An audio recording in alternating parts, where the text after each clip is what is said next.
Hi hello welcome to GR TV. నేను Prasanna Bharathi. Guest with GR TV కార్యక్రమానికి స్వాగతం సుస్వాగతం. ఈరోజు మన ముందు గెస్ట్ ఎక్స్ ఎమ్మెల్యే అయిన నోముల భరత్ కుమార్ గారు. హాయ్ సార్, నమస్తే. నమస్తే. ఎలా ఉన్నారు సార్? ఫైన్ అండి, బాగుంది సార్. ఫస్ట్ అయితే నేను మీ ఫాదర్ నుంచి ఇంటర్వ్యూ స్టార్ట్ చేద్దాం అనుకున్నాను. మీ కుటుంబ నేపథ్యం మొత్తం పాలిటిక్స్ నుంచే వచ్చింది. సో మీ ఫాదర్ గురించి కూడా చెప్తారంట. నాన్న దాదాపుగా ఆయనకున్న రాజకీయ జీవితం 40 ఏళ్ళ రాజకీయ జీవితం. ఆయన స్టూడెంట్ ఎస్ఎఫ్ఐ ఆర్గనైజేషన్ నుంచి స్టార్టింగ్ నుంచి కూడా ఆయన మొత్తం కూడా ప్రజల పక్షాన్ని, ముఖ్యంగా బలహీన సమాజ వర్గాలు ఏవైతే అక్కడ ఎక్కువ ఇబ్బందులు పడుతున్నాయో నల్గొండ జిల్లాలో, వాళ్ళందరినీ కూడా ఆదుకోవడానికి కోసం నిరంతరం వాళ్ళ తరపున పోరాడుతూ అట్నే ఎంపీటీసీగా గెలిచి ఎంపీపీగా మొదటి సంవత్సరంలోనే 87 నుంచే ఎంపీపీగా ఉండి, దాని తర్వాత 99లో ఎమ్మెల్యేగా అవకాశం వచ్చినప్పుడు ఎమ్మెల్యేగా కూడా ఆయన 2 పర్యాయాలు చేసి, దాని తర్వాత కూడా నిరంతరం ప్రజల మధ్యలో ఉంటూ 2018లో కూడా ఇక్కడ నకరికల్ నియోజకవర్గం ఎప్పుడైతే అది ఎస్సీ కాన్స్టిట్యున్సీగా అయిందో అప్పుడు 2014లో బీఆర్ఎస్ పార్టీకి రావడం. టీఆర్ఎస్ పార్టీ ఉన్నప్పుడు కేసీఆర్ గారు ఖచ్చితంగా ఇక్కడి నుంచి పోటీ చేయాలి, నువ్వు ఎక్కువ మంది మీ సామాజిక వర్గంగా ఎక్కువ మంది అక్కడ ఇబ్బంది పడుతున్నారు, ఖచ్చితంగా అవకాశాలు ఉన్నాయని చెప్పి ఆ రోజు కేసీఆర్ గారు ఆదరించడం. దాని తర్వాత 2014, దాని తర్వాత 18లో గెలవడం.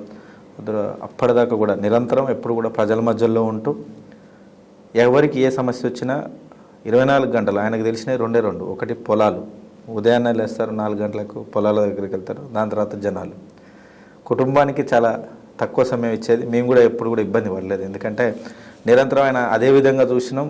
మా నాన్న అంటే ఆయన జనాల కోసమే ఉన్నారు అనే ఆలోచన మాకు చిన్నప్పటి నుంచే మా మైండ్లో నాటేశారు. ఇక ఎక్కువ శాతం ప్రజలకే టైం కేటాయిస్తే మీరు కూడా ఏమనుకోవద్దు అన్నట్టుగా మాకు కూడా చిన్నప్పటి నుంచి అలవాటు అయింది. కాబట్టి ఆ విధంగా నిరంతరం జనాల మధ్యలో ఉంటూ సేవలు అందిస్తూ తుది శ్వాస వరకు కూడా జనాల గురించి ఆలోచిస్తూ కూడా ఆయన దురదృష్టవశాత్తు 2020 సంవత్సరంలో.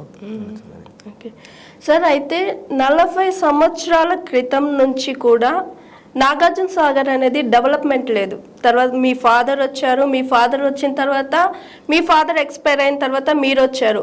మీ ఇద్దరు వల్ల నాగార్జున సాగర్ అంత బాగా డెవలప్ చేశారు కదా, మరి ఓడిపోవాల్సిన సిచ్యువేషన్ ఎందుకు వచ్చింది సార్?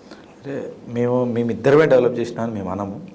గతంలో 94లో గుండమైన రామ్మూర్తి యాదవ్ గారు అక్కడ టీడీపీ పార్టీ నుంచి ఎమ్మెల్యే గెలిచారు.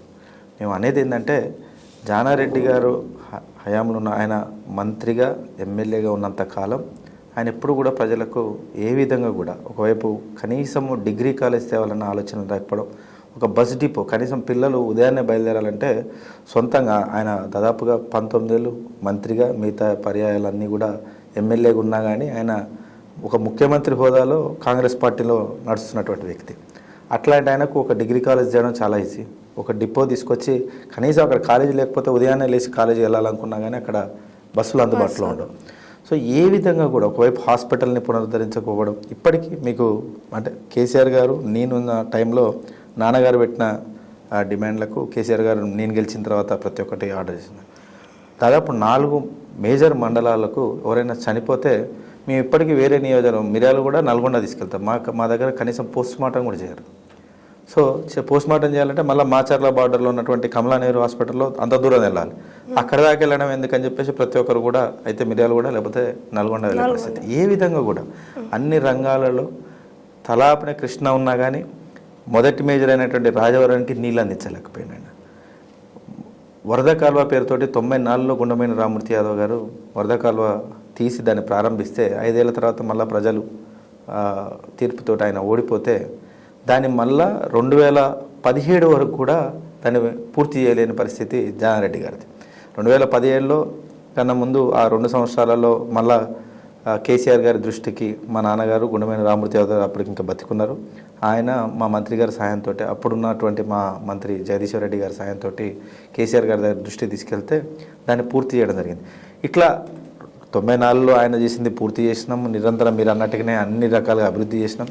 కానీ ఓటమి గెలుపులు అనేది నాకు కూడా నిజంగా ఈ 2.5 సంవత్సరాల తర్వాత ఏ విధంగా వస్తుంది అనేది మాత్రం మాకు ఇంకా పూర్తిగా అవగాహన చెందాలంటే మేబీ ఇంకో 5 పర్యాల తర్వాతనే నేను సమాధానం చెప్పగలుగుతున్నాను. ఎందుకంటే నిజంగా ఒక్క అభివృద్ధే మనల్ని గెలిపిస్తా అన్నదానికి లేదు అని ప్రజలైతే తీర్పు ఇచ్చినారు. ఖచ్చితంగా ఇంకా ఏదో ఉంది, అంటే ఇది నిరంతర ప్రక్రియ. రాజకీయాలకు రాగానే వచ్చేసింది నాకు అన్నీ అర్థమైపోయినాయి, ఇక మొత్తం మనమే గెలుస్తామని ఉండదు. వాళ్ళు మేమందరం ప్రజలకు సేవ చేసి ప్రజలకు ఎక్కడ ఇబ్బందులు ఉన్నా కానీ వాళ్ళకి ఎమ్మటే అందుబాటులో ఉండి పూర్తి చేసుకుంటూ అన్ని విధాలుగా అందుబాటులో ఉన్నాం. అన్ని విధాలుగా వాళ్ళకు అభివృద్ధి పనులకు సంబంధించిన నిధులు కేటాయించి పూర్తి చేసినాం. ఇంకా ఇంతకన్నా ఏం కావాలని మనం అనుకున్నాం. కానీ ఇంకా ప్రజలు ఏ విధంగా ఆలోచిస్తారనే దాన్ని మేము ఆలోచించడానికి మేబీ ఇంకా నాకు టైం పడుతుంది, ఇంకో 10 సంవత్సరాలు ప్రజలని వాళ్ళ ఆలోచనల్ని అందుకోవడం కోసం. కానీ ఒకవైపు జానారెడ్డి గారు ఒకవైపు చూస్తే వాళ్ళ కుటుంబం వాళ్ళ ఆలోచనలు ఎప్పుడూ అందుకున్నట్టే వాళ్ళకు గెలుపు మాత్రం చాలా ఈజీ. అది ఏ విధంగా వాళ్ళు అందుబాటులో ఉండకపోయినా వాళ్ళ మధ్యలో లేకపోయినా నిరంతరం వాళ్ళకు గెలుపు అనేది వాళ్ళకి ఏ విధంగా తీసుకోవాలి ఏం చేయాలనేది మాత్రం వాళ్ళు ఒక అంచనా పూరితంగా వాళ్ళు వెళ్తారు. కానీ నిజంగా ఇప్పుడు ప్రజలు ఏదైతే గడిచినటువంటి 5 ఏళ్ళు మేము వాళ్ళ మధ్యలో ఉంటూ ఇవన్నీ వాళ్ళకు అందుబాటులో ఉంటూ ఏదైతే చేసినామో ఇప్పుడు వాళ్ళు ప్రతి ఒక్కరు కూడా మిస్ అవుతున్నారు. అది మాకు తెలియజేస్తారు. కానీ ఏదున్నా కానీ 4 సంవత్సరాల ఇంకో 4 సంవత్సరాల దాకా ఏం చేయలేని పరిస్థితి. సో ప్రతిదీ కూడా అర్థం చేసుకోవడం, మేము ఖచ్చితంగా గెలుస్తామనడానికి నిజంగా నా స్థాయిలో ఏం జరిగిందని విశ్లేషణ చేయడానికి మాత్రం ఇంకో 10 సంవత్సరాలు పడుతుందేమో నాకు కూడా. ప్రజల కానీ ఇంత అభివృద్ధి చేసినా కూడా ఓటమి చెందేలాగా ప్రజలు ఎందుకు ఓట్లేయగలుగుతున్నారు సార్? అంటే వ్యతిరేకత ఏం కనిపిస్తుంది? అభివృద్ధి కనిపిస్తుంది, మరి అభివృద్ధి ఉన్నప్పుడు గెలుపు కూడా అట్లే సాధ్యం కదా సార్, ఓటమి ఎందుకు వస్తుంది?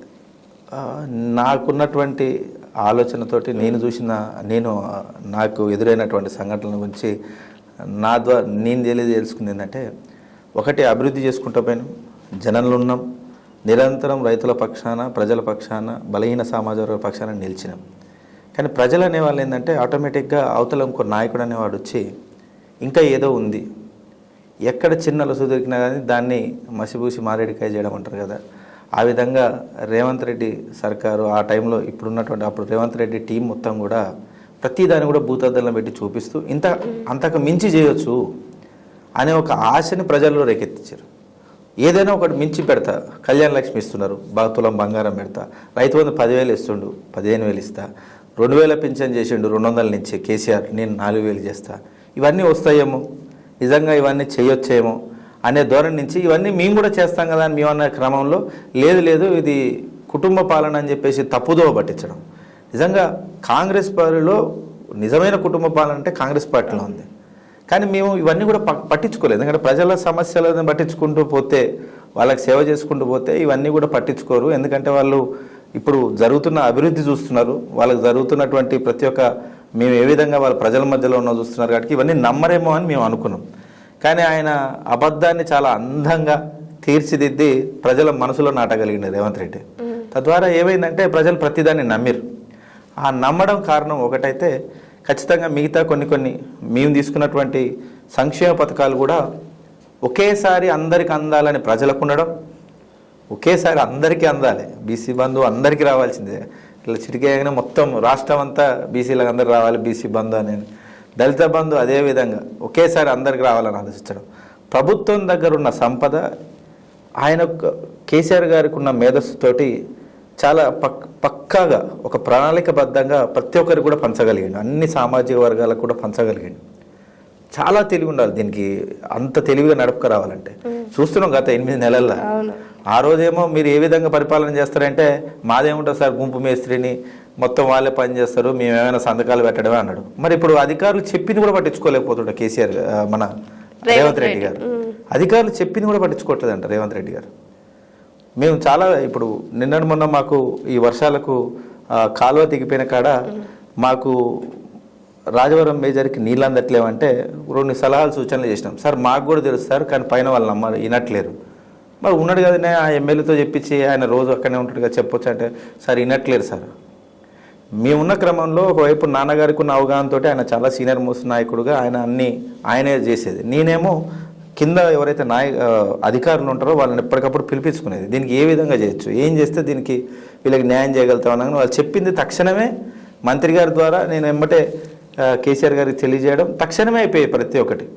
ఆ చిన్న పనులు కూడా వాళ్ళు చేయాలనే ఆలోచన వాళ్ళకి లేపడం చాలా మూర్ఖత్వం అనిపిస్తుంది. నిజంగా ఒకవైపు ప్రజలు చాలా మోసపోతున్నారు, చాలా మోసపోయినామని బాధపడుతున్నారు, చాలా బాధపడుతున్నారు. వాళ్ళ బాధను చూసినప్పుడు మనం నిజంగా ఏం చేయలేని పరిస్థితి. ఎందుకంటే ఇప్పుడు మనం చెప్తే పుసుకొని ఇప్పుడు మేము నిన్న మొన్న కొంతమంది అధికారులతో మాట్లాడినాం. ఒక అధికారి నాకు ఫోన్ చేశాడు, సార్ ఇట్లా నేను మాట్లాడారు కదా సార్, దాని తర్వాత మీరు ప్రెస్ మీట్ పెట్టినారు, నాతోనే మాట్లాడినారని పైన అధికారి చెప్పినాడు, నా మీద ఫోర్స్ చేస్తున్నారు సార్ అని. వాళ్ళని కూడా ఇబ్బంది పెట్టే పరిస్థితి. అధికారులు మాకేమైనా చెప్పినా వాళ్ళని ఇబ్బంది పెట్టే పరిస్థితి. అదే నువ్వు కరెక్ట్ చేసుకో. అక్కడ ఎక్కడైతే సమస్య ఉందో దాన్ని తీర్చడం చాలా చిన్న పని, చాలా చిన్న పనిని వాళ్ళు పూర్తి చేయలేకపోవడం. ఇవన్నీ కూడా నిజంగా చెప్పాలంటే ప్రజలు ఇవన్నీ గమనిస్తున్నారు. ఒకసారి నిజంగా గతంలో తెలంగాణ రాకముందు ప్రజల ఆలోచన విధానాలు వేరే తిరిగి ఉండే. తెలంగాణ వచ్చిన 10 సంవత్సరాలలోనే ఏ విధంగా ప్రజలకు న్యాయం చేయొచ్చో, ఏ విధంగా అన్ని సమాజ వర్గాలకు సంపద అందించవచ్చో కేసీఆర్ గారు ప్రతి ఒక్కరు కూడా చేసి చూపించారు. అన్ని వర్గాల వరకు, అన్ని కులాల వాళ్ళకు సపరేట్గా సంక్షేమ పథకాలు తీసుకొచ్చి వాళ్ళు ప్రతి ఇంటికి కూడా మనం ఏదో రూపంలో లాభం చేకూరే విధంగా కేసీఆర్ గారు ప్రతి ఒక్క సంక్షేమ పథకాన్ని తీర్చిదిద్దండి దగ్గరుండి. ఈ గడిచిన 8 ఏళ్ళు, రాబోయే 4 సంవత్సరాలు ఏం జరుగుతుందో ఎవరికి అర్థం కావట్లేదు. ఈయనకు పైసలు, మనీ మేనేజ్మెంట్ ఏ విధంగా రాష్ట్రాన్ని నడపాలన్న ఆలోచన కూడా ఈయనకు తెలవట్లేదు. ఏదో ఒకటి తిట్టి పడేసే వాళ్ళు అవతలు తిట్టుకుంటుంటారు, నేను తిడతా వాళ్ళు తిడతారు, దీంతో గడపొచ్చని చూస్తారు. కానీ దీని తర్వాత నెక్స్ట్ ఏ ఎలక్షన్ వచ్చినా కానీ ప్రజలు ఒకటే ఆలోచిస్తారు, రాబోయే కాలంలో ఎప్పుడైనా కానీ మళ్ళీ రేవంత్ రెడ్డి పేరు ఎత్తితే ఒక్క ఓటు అంటే ఒక్క ఓటు కూడా కాంగ్రెస్ పార్టీ పడదు. పోయిపోయి మళ్ళీ ఆ గుంపు మాత్రం వద్దని చెప్పి ప్రతి ఒక్కరు చేతులు దడ పెడతారు. ఇంకా మళ్ళీ ఎప్పుడు కోరుకోరు. తెలంగాణ రాకముందు ఇక్కడ పరిస్థితులు వేరు, వచ్చిన తర్వాత మనం అభివృద్ధి చేసి చూపించినాం, ఇంతకు మించి చేయొచ్చు అని అబద్ధాల ద్వారా వాళ్ళు ప్రభుత్వంలోకి వచ్చారు. ఈ 4 సంవత్సరాలు వాళ్ళు చేసింది చూస్తే ఖచ్చితంగా మళ్ళీ వచ్చే 20-30 సంవత్సరాలు బీఆర్ఎస్ పార్టీ ఎట్లాంటి డోకా లేదు. ఖచ్చితంగా అన్ని విధాలుగా ప్రజలు ఆదరిస్తారు, మళ్ళీ ఆదుకుంటాం. మా బాధ ఏంటంటే ఈ 10 సంవత్సరాలు మేము ఈ తెలంగాణ రాష్ట్రాన్ని ప్రతి ఒక్క రాష్ట్రం పేరు, ప్రతి ఒక్క ముఖ్యమంత్రి నోట్ల తెలంగాణ పేరు, కేసీఆర్ గారి పేరు ప్రతి ఒక్కరు ఉచ్చరించారు. కానీ నేడు మళ్ళా తిరిగి వెనకకు మొత్తం కిందికి తీసుకెళ్లే పరిస్థితి ఈ రేవంత్ రెడ్డి సర్కార్ కానీ వీళ్ళందరూ చేస్తున్నారు. ప్రజలు గమనిస్తారు. నిజంగా అది మన విధిరాత అనుకోవాలి. వరుస ఇప్పుడు కూడా మళ్ళీ కేసీఆర్ గారు కంటిన్యూస్గా ఒక 20 ఏళ్ళు కనుక ఈ తెలంగాణని ఇంకా నెక్స్ట్ ఈసారి ఇంకో పర్యాయాలు కనుక ఉండుంటే నిజంగా తెలంగాణ అన్ని రాష్ట్రాల కన్నా నెంబర్ 1 స్థాయిలో నిలబెట్టగలిగేది సత్తా ఉన్న నాయకుడు కేసీఆర్ గారు, కేటీఆర్ గారు. కానీ ఈరోజు మళ్ళీ అది కోల్పోయినా అన్న బాధ నాలాగా ముఖ్యంగా యువ నాయకునిగా మేము దగ్గరుండి చూస్తున్నాం. అందరికీ ఆ అదృష్టం రాదు. నాన్నగారు చనిపోయిన తర్వాత కేసీఆర్ గారు హక్కున చేర్చుకొని వాళ్ళ మధ్యలో ఏమన్నా సమస్య ఉన్నప్పుడు మేము వెళ్ళగలుగుతాం కదా, వెళ్ళి చూస్తుంటాం. వాళ్ళు పడే శ్రమ అవన్నీ కూడా. వరదలు వచ్చినాయి, గతంలో కూడా వరదలు వచ్చినాయి కేసీఆర్ గారు ఉన్నప్పుడు. అదే టైంలో వేరే మా దగ్గర ఉన్నటువంటి సమస్యల మీద నేను కేసీఆర్ గారి దగ్గరికి వెళ్ళాను. నేను వెళ్ళిన సమయం సాయంత్రం 4 గంటలకు. అప్పటికే 12 గంటల నుంచి అందరు అధికారులతో చర్చ నడుపుతున్నారు. రాత్రి 1 గంట వరకు అదే ఛాంబర్లో కూర్చున్నాం. నేను 4 గంటలకు వెళ్ళినప్పుడు 5 గంటలకు అట్లా లోపల పిలిచినారు అధికారులతో. అదే ఛాంబర్లో కూర్చున్నారు. రాత్రి 1 గంట వరకు అసలు కదలకుండా, అధికారులు కదలలేదు, కేసీఆర్ గారు కదలలేదు. నిరంతరం ఈ ఫ్లడ్స్ ఎక్కడి నుంచి ఎక్కడికి వస్తున్నాయి. ఖమ్మం వరదలు, కాళేశ్వరం ఆ టైంలో మోటార్లు ఏదైతే మునిగిపోవచ్చినాయో ఆ మునిగిపోవద్దంటే ఏ గేటు ఏ టైంలో ఎంత ఎత్తాలని నిరంతరం. సార్ ఇక్కడి నుంచి పైనుంచి ఫ్లడ్ వచ్చింది అనగానే ఆయన ఒక రూమ్లో కూర్చొని, ఆయన అధికారికంగా రూమ్లో కూర్చొని ఆయన చేసినటువంటి రివ్యూ నిజంగా మాలాంటి వాళ్ళకి ఆశ్చర్యం అనిపిస్తుంది. ఆ వయసులో అంతసేపు అంత నిజాయితీగా ప్రజలు ఎన్నో అంటుంటారు, మేము బయట నుంచి ప్రతి ఒక్కటి వింటుంటాం, సోషల్ మీడియాలో అగ్రెసివ్గా ఉంటాం కాబట్టి మాకు ప్రతి ఒక్కటి వింటుంటాం. కానీ ఎదురుగా కనిపించే నిజంగా నిజమైన నాయకుడు అసలు నిరంతరం ప్రజల గురించే, ఇంకా వేరే ఆలోచనే ఉండదు కేసీఆర్ గారికి. కానీ అట్లాంటి నాయకుడిని ఇప్పుడు ఈ 5 సంవత్సరాలు లేకపోవడం చాలా కోల్పోతుంది అన్న భయం మాకైతే ఉంది. ఓకే, అయితే సార్ ఇప్పుడు 10 ఏళ్ళు కేసీఆర్ గారు తెలంగాణని చాలా బాగా అభివృద్ధి చెందేలా చేశారు. ఆయన ఒక విజన్ అని అనుకోవచ్చు. అట్లాగే మన కోవిడ్ అప్పుడు కూడా పక్క రాష్ట్రాల ముఖ్యమంత్రి కూడా కేసీఆర్ గారిని చూసి నేర్చుకున్నారు. అంత అభివృద్ధి చేసిన కేసీఆర్ గారు మరి 39 స్థానాలకే గెలవడం ఏంటి సార్? మేము మళ్ళీ కూడా చెప్తున్నాం కదండి, అంటే ప్రజల ఆలోచనలు ఏ విధంగా ఉంటాయి అనే దాని మీద ముఖ్యంగా ప్రతి 10 ఏళ్లకు, గతంలో కూడా ప్రతి 10 ఏళ్ళకు ఒకసారి ప్రజలు ఒక్కసారి ప్రభుత్వాన్ని మారుస్తారన్న నానుడి ఒకటి ఉండేది. కానీ ఈసారి మారవకపోతుండొచ్చు. ఖచ్చితంగా ప్రజలు మళ్ళీ ఎన్నుకుంటారన్న నమ్మకం మాకుండే. కాకపోతే స్థానికంగా వాళ్ళు అంటే ఒకటి చెప్పాలంటే ఒక మంచిగా వాళ్ళ జీవన శైలి కూడా ప్రతి కూడా అభివృద్ధి చెందిన తర్వాత వాళ్ళ ఆలోచన విధానాలు ఏ విధంగా మారుతాయి అనేది మాత్రం ఇప్పుడు మేము అసెస్మెంట్ చేసుకోక తప్పదు. ఇంకోటి ఏమవుతుందంటే మనం ఇచ్చే సంక్షేమ పథకాలు కూడా ఇందాక మీరు అన్నట్టుగా మళ్ళీ సంక్షేమ పథకాలు కూడా ప్రజల ఆలోచన ఉండే అంటే ఫస్ట్ మొదటిది మాకే కావాలి, ఇస్తే ఫస్ట్ మాకే కావాలనే ఆలోచన విధానం కూడా మా మీద కొంచెం అక్కసు పెంచుకోవడానికి వాళ్ళకు సమయం అంటే ఆ గ్యాప్ వచ్చింది. ప్రతి ఒక్క సంక్షేమ పథకాన్ని పక్కాగా తీర్చగలిగిండు కేసీఆర్ గారు. ఎట్లా ఏదైనా డ్రా పద్ధతిలో కావచ్చు, గొర్రెలు ఇచ్చిన డ్రా పద్ధతిలో, రైతు బంధు ఏది పడ్డా నేరుగా రైతుల అకౌంట్లో మధ్యలో ఎట్లాంటి అధికారి లేకుండా, కళ్యాణ లక్ష్మి ఇచ్చినా అదేవిధంగా ఏం చేసినా కానీ నేరుగా వాళ్ళ అకౌంట్లో పడే విధంగా ఎక్కడ కూడా మధ్యలో బ్యూరోక్రాట్స్ కానీ ఎవరు కానీ వాళ్ళని ఇబ్బంది పెట్టకుండా అన్ని విధాలుగా తీర్చిదిద్దాడు. కానీ వీళ్ళ ప్రజల ఆలోచనలను ఎక్కడ గెలవలేకపోయిన దానికి నిజంగా ఇది ఖచ్చితంగా వర్క్షాప్ జరగాల్సిందే. ముఖ్యంగా మా నల్గొండ జిల్లా అయితే అతిపెద్ద వర్క్షాప్ నడవాలి. ఎందుకంటే మేము ఒకప్పుడు నల్గొండ వేరు, నిజంగా ఒక 5 ఏళ్ల క్రితం ఎవరన్నా అమెరికా కానీ వేరే దేశాలకు వెళ్ళిన వాళ్ళు ఇప్పుడు ఎవరైనా వస్తే వాళ్ళు అదే నల్గొండ వీధిలో తిరిగితే ఆశ్చర్యపోక తప్పదు, నాగార్జున సాగర్కి వచ్చినా ఆశ్చర్యపోక తప్పదు. అట్లా ప్రతి ఒక్కరి నా ఒక్కటి కాదు, మునుగోడు, హుజూర్ నగర్, ప్రతి ఒక్కరి ఎక్కడికి వెళ్ళినా కానీ అత్యంత అద్భుతంగా తీర్చిదిద్దింది. ఒకవైపు కేసు మా మాజీ మంత్రివర్యులు జగదీశ్వర్ రెడ్డి గారి సారథ్యంలో మేము ఏది అడిగినా కానీ నేరుగా కేసీఆర్ గారి దగ్గర తీసుకెళ్లేది, ప్రతి ఒక్క సంక్షేమ పథకాలకు ఇచ్చేది. ఇన్ని చేసిన తర్వాత ఓటమి అనేది నిజంగా దీని మీద అధ్యయనం చేయాల్సిందే. ఒక వర్క్షాప్ పెట్టుకొని అసలు ఏం జరుగుతుంది, ప్రజల ఆలోచనలు ఎందుకు మారినాయి, మళ్ళీ నెక్స్ట్ టైం ఇట్లా జరగొద్దంటే ఏం చేయాలనే దాని మీద ఖచ్చితంగా మార్పులు చేర్పులు చేసుకోవాల్సింది. ఎందుకంటే అభివృద్ధి ఒక్కటే కాదు, ఇంకేదో కావాలి. ప్రజల మధ్యలో ఒకటే ఉండడం కాదు, ఇంకా ఏదో జరగాలి, చేయాలనే ఒక ఆలోచన మాత్రం ఖచ్చితంగా దాని మీద వర్క్షాప్ అయితే నడవాలి. ఎందుకంటే ఇది ఒక్కరు కూర్చొని విశ్లేషణ చేసి ప్రజలను అర్థం చేసుకునే పొజిషన్లో అయితే, ముఖ్యంగా నల్గొండ జిల్లా ప్రజలను అయితే నేను ఖచ్చితంగా అందరూ ఆలోచించారు. నిజంగా మేము అభివృద్ధి విషయంలో కేసీఆర్ గారిని తీసుకొచ్చినా కానీ ఇంకా ఏదైనా మార్చుకునేది ఉంటే ఖచ్చితంగా మార్చుకుంటాం, ప్రజల మనసులు గెలుచుకుంటాం. మేము గెలుచుకోవడం కాదు, ఇప్పుడు ఎలక్షన్లు పెట్టినా కానీ ప్రజలు మళ్ళీ ఒకసారి కేసీఆర్ గారికి పట్టంగా రావడానికి చాలా సిద్ధంగా ఉన్నారు. కానీ ఎలక్షన్ అనేవి ప్రతి 5 సంవత్సరాలకు ఒకసారి జరుగుతాయి కాబట్టి ఎవరేం చేయలేని పరిస్థితిలో ఉన్నాం కాబట్టి నిజంగా భగవంతుని కోరుకోవాల్సిందే. ఇంకా మళ్ళీ పాత రోజులు రావద్దు, ఈ రాష్ట్రం అట్టడుగున ఉండొద్దు. ఇదే క్రమంలో ఏదైతే కేసీఆర్ గారు ఏదైతే సంక్షేమ పథకాలు ఇచ్చారో అంతవరకైనా ఇస్తే సంతోషం. ప్రజలను ఆ విధంగా ఆదుకొని ఈ సర్కారు కొద్దిగా కాపాడితే అక్కడి నుంచి క్యారీ ఆన్ చేసుకోవడం ఉంటుంది. ఎందుకంటే ఎన్నో కంపెనీలు వెళ్ళిపోతున్నాయి. మొన్న ఫాక్స్కాన్ అది మళ్ళీ గుజరాత్కి వెళ్ళిపోయి, అసలు చాలా అమాయకత్వం. ఎందుకంటే కేటీఆర్ గారు చాలా దూరదృష్టితోటి ఇట్లాంటి కంపెనీలన్నింటినీ కూడా హైదరాబాద్ తీసుకొచ్చి ఇక్కడ యువత, ఎందుకంటే ఎవరైనా కానీ నేను ఐటీ రంగంలో చేసినప్పుడు ఎవరేం చెప్పినా కానీ చెన్నై లేకపోతే బెంగళూరు మాట్లాడేవాళ్ళు. అట్లాంటిది ఈరోజు హైదరాబాద్ హబ్గా చాలా అగ్రస్థానాన్ని తీసుకొచ్చారు. కానీ ఇక్కడ కంపెనీలన్నీ పోతుంటే దాని గురించి మాట్లాడినా వస్తాడు, హైడ్రాని అవి కూలుస్తున్నా ఇవి కూలుస్తున్నా. మీరు కూల్చే ప్రక్రియను కూడా చాలా ప్రాపర్గా నిజాయితీగా ఒక సాంకేతికంగా చేస్తే ఎవరైనా మీరు హర్షిస్తారు. ఎందుకంటే నీళ్లు పోవట్లేవు, నీళ్లు పోవాలంటే కాలువలు ఎక్కడైనా డ్రైనేజ్ ఎవరైనా అడ్డగా కట్టుకుంటే దాన్ని కూల్చుకుంటూ పోండి. కానీ FTL ఒకప్పుడు నిజంగా ఈ హైదరాబాద్లో నిజంగా FTL పేరుతోటి బఫర్ జోన్ పేరుతోటి వాళ్ళు కూలగొట్టుకుంటూ పోతే నాకు తెలిసి హైదరాబాద్లో దాదాపు 40-55% ఇల్లు అన్నీ కూలగొట్టాల్సిందే మొత్తంగా కూల, అది సెక్రటేరియట్తో సహా బఫర్ జోన్తో పోలిస్తే బఫర్ జోన్లో ఉన్నాయని వాళ్ళు చెప్పదు. మొత్తం ఇట్లా ఎన్నో ఉంటాయి. కానీ ప్రస్తుత సమస్య హైదరాబాద్కి ఎక్కడుంది, నాలాలు ముందుకు నీళ్ళు వెళ్లకుండా చేశారు. అక్కడ అడ్డున్న వరకు చేసుకొని పోవాలనే ఆలోచన అవన్నీ కట్టి ఏదో ఒకటి చేయాలి, సెన్సేషన్ చేయాలి. ప్రజలను మేము ఇచ్చిన గ్యారంటీల గురించి మాట్లాడొద్దు, 13 హామీల గురించి మాట్లాడొద్దు, 420 హామీల గురించి కూడా మాట్లాడాలి చేసి ఇవన్నీ చేయాలని చూస్తున్నారు. కాబట్టి మేము అల్టిమేట్గా మళ్ళా ప్రజల మనసులు గెలుచుకోవడానికి అంటే వాళ్ళు ఆల్రెడీ ఆలోచిస్తున్నారు.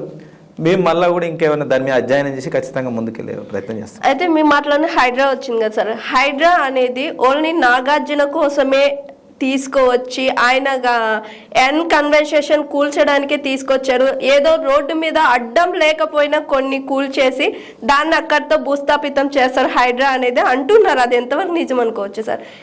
అంటే ఒకటి రాజకీయంలో చాలా కోణాలు ఉంటాయి, నాయకుని బట్టి ఉంటుంది. యథా రజ తదా ప్రజ అన్నట్టుగా ఈరోజు వాళ్ళ నాయకులు ఏదైనా చేసి ఉండొచ్చు, కానీ ఆయనకి ఎక్కువ శాతము రేవంత్ రెడ్డి గారికి గతంలో ఆయన రియల్ ఎస్టేట్ దంతా దీని మీద ఉండేది. పైసలు రావాలంటే ఒకరిని భయపెట్టియాలి, సెన్సేషన్ కావాలంటే ఏదన్నా పెద్దది ఏదన్నా చేయాలి.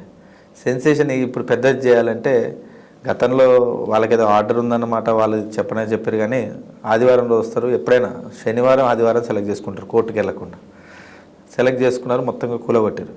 సరే కూలగొట్టి ఏం సాధించారు? మరి అక్కడి నుంచి ఏమైనా నాలా తీసిరా? నీళ్ళు పోవడానికి ఏమైనా నాలా తీసిరా? తీయలే. నిన్ననే ప్రెస్ మీట్లో మా సహచర మాజీ ఎమ్మెల్యే బాలకృష్ణ గారు అన్నారు, ఆనంద కన్వెన్షన్ ఇంకేదో ఉందంట, ఇంకా ఎంతోమంది వాళ్ళ తమ్ములకు సంబంధించి, రేవంత్ రెడ్డి సొంత తమ్ములకు సంబంధించి FTL బఫర్ జోన్లో ఉన్నాయి. ఇవన్నీ చూస్తుంటే ప్రజలు ఒకవైపు మీడియా కూడా చెప్తున్నారు, దాదాపు ఏదో 400 కోట్లు డిమాండ్ చేసినారు ఆ కన్వెన్షన్ నుంచి, అది ఇవ్వకపోవడం వల్లనే ఈరోజు దాన్ని కూలగొట్టడం జరిగిందని చెప్తున్నారు.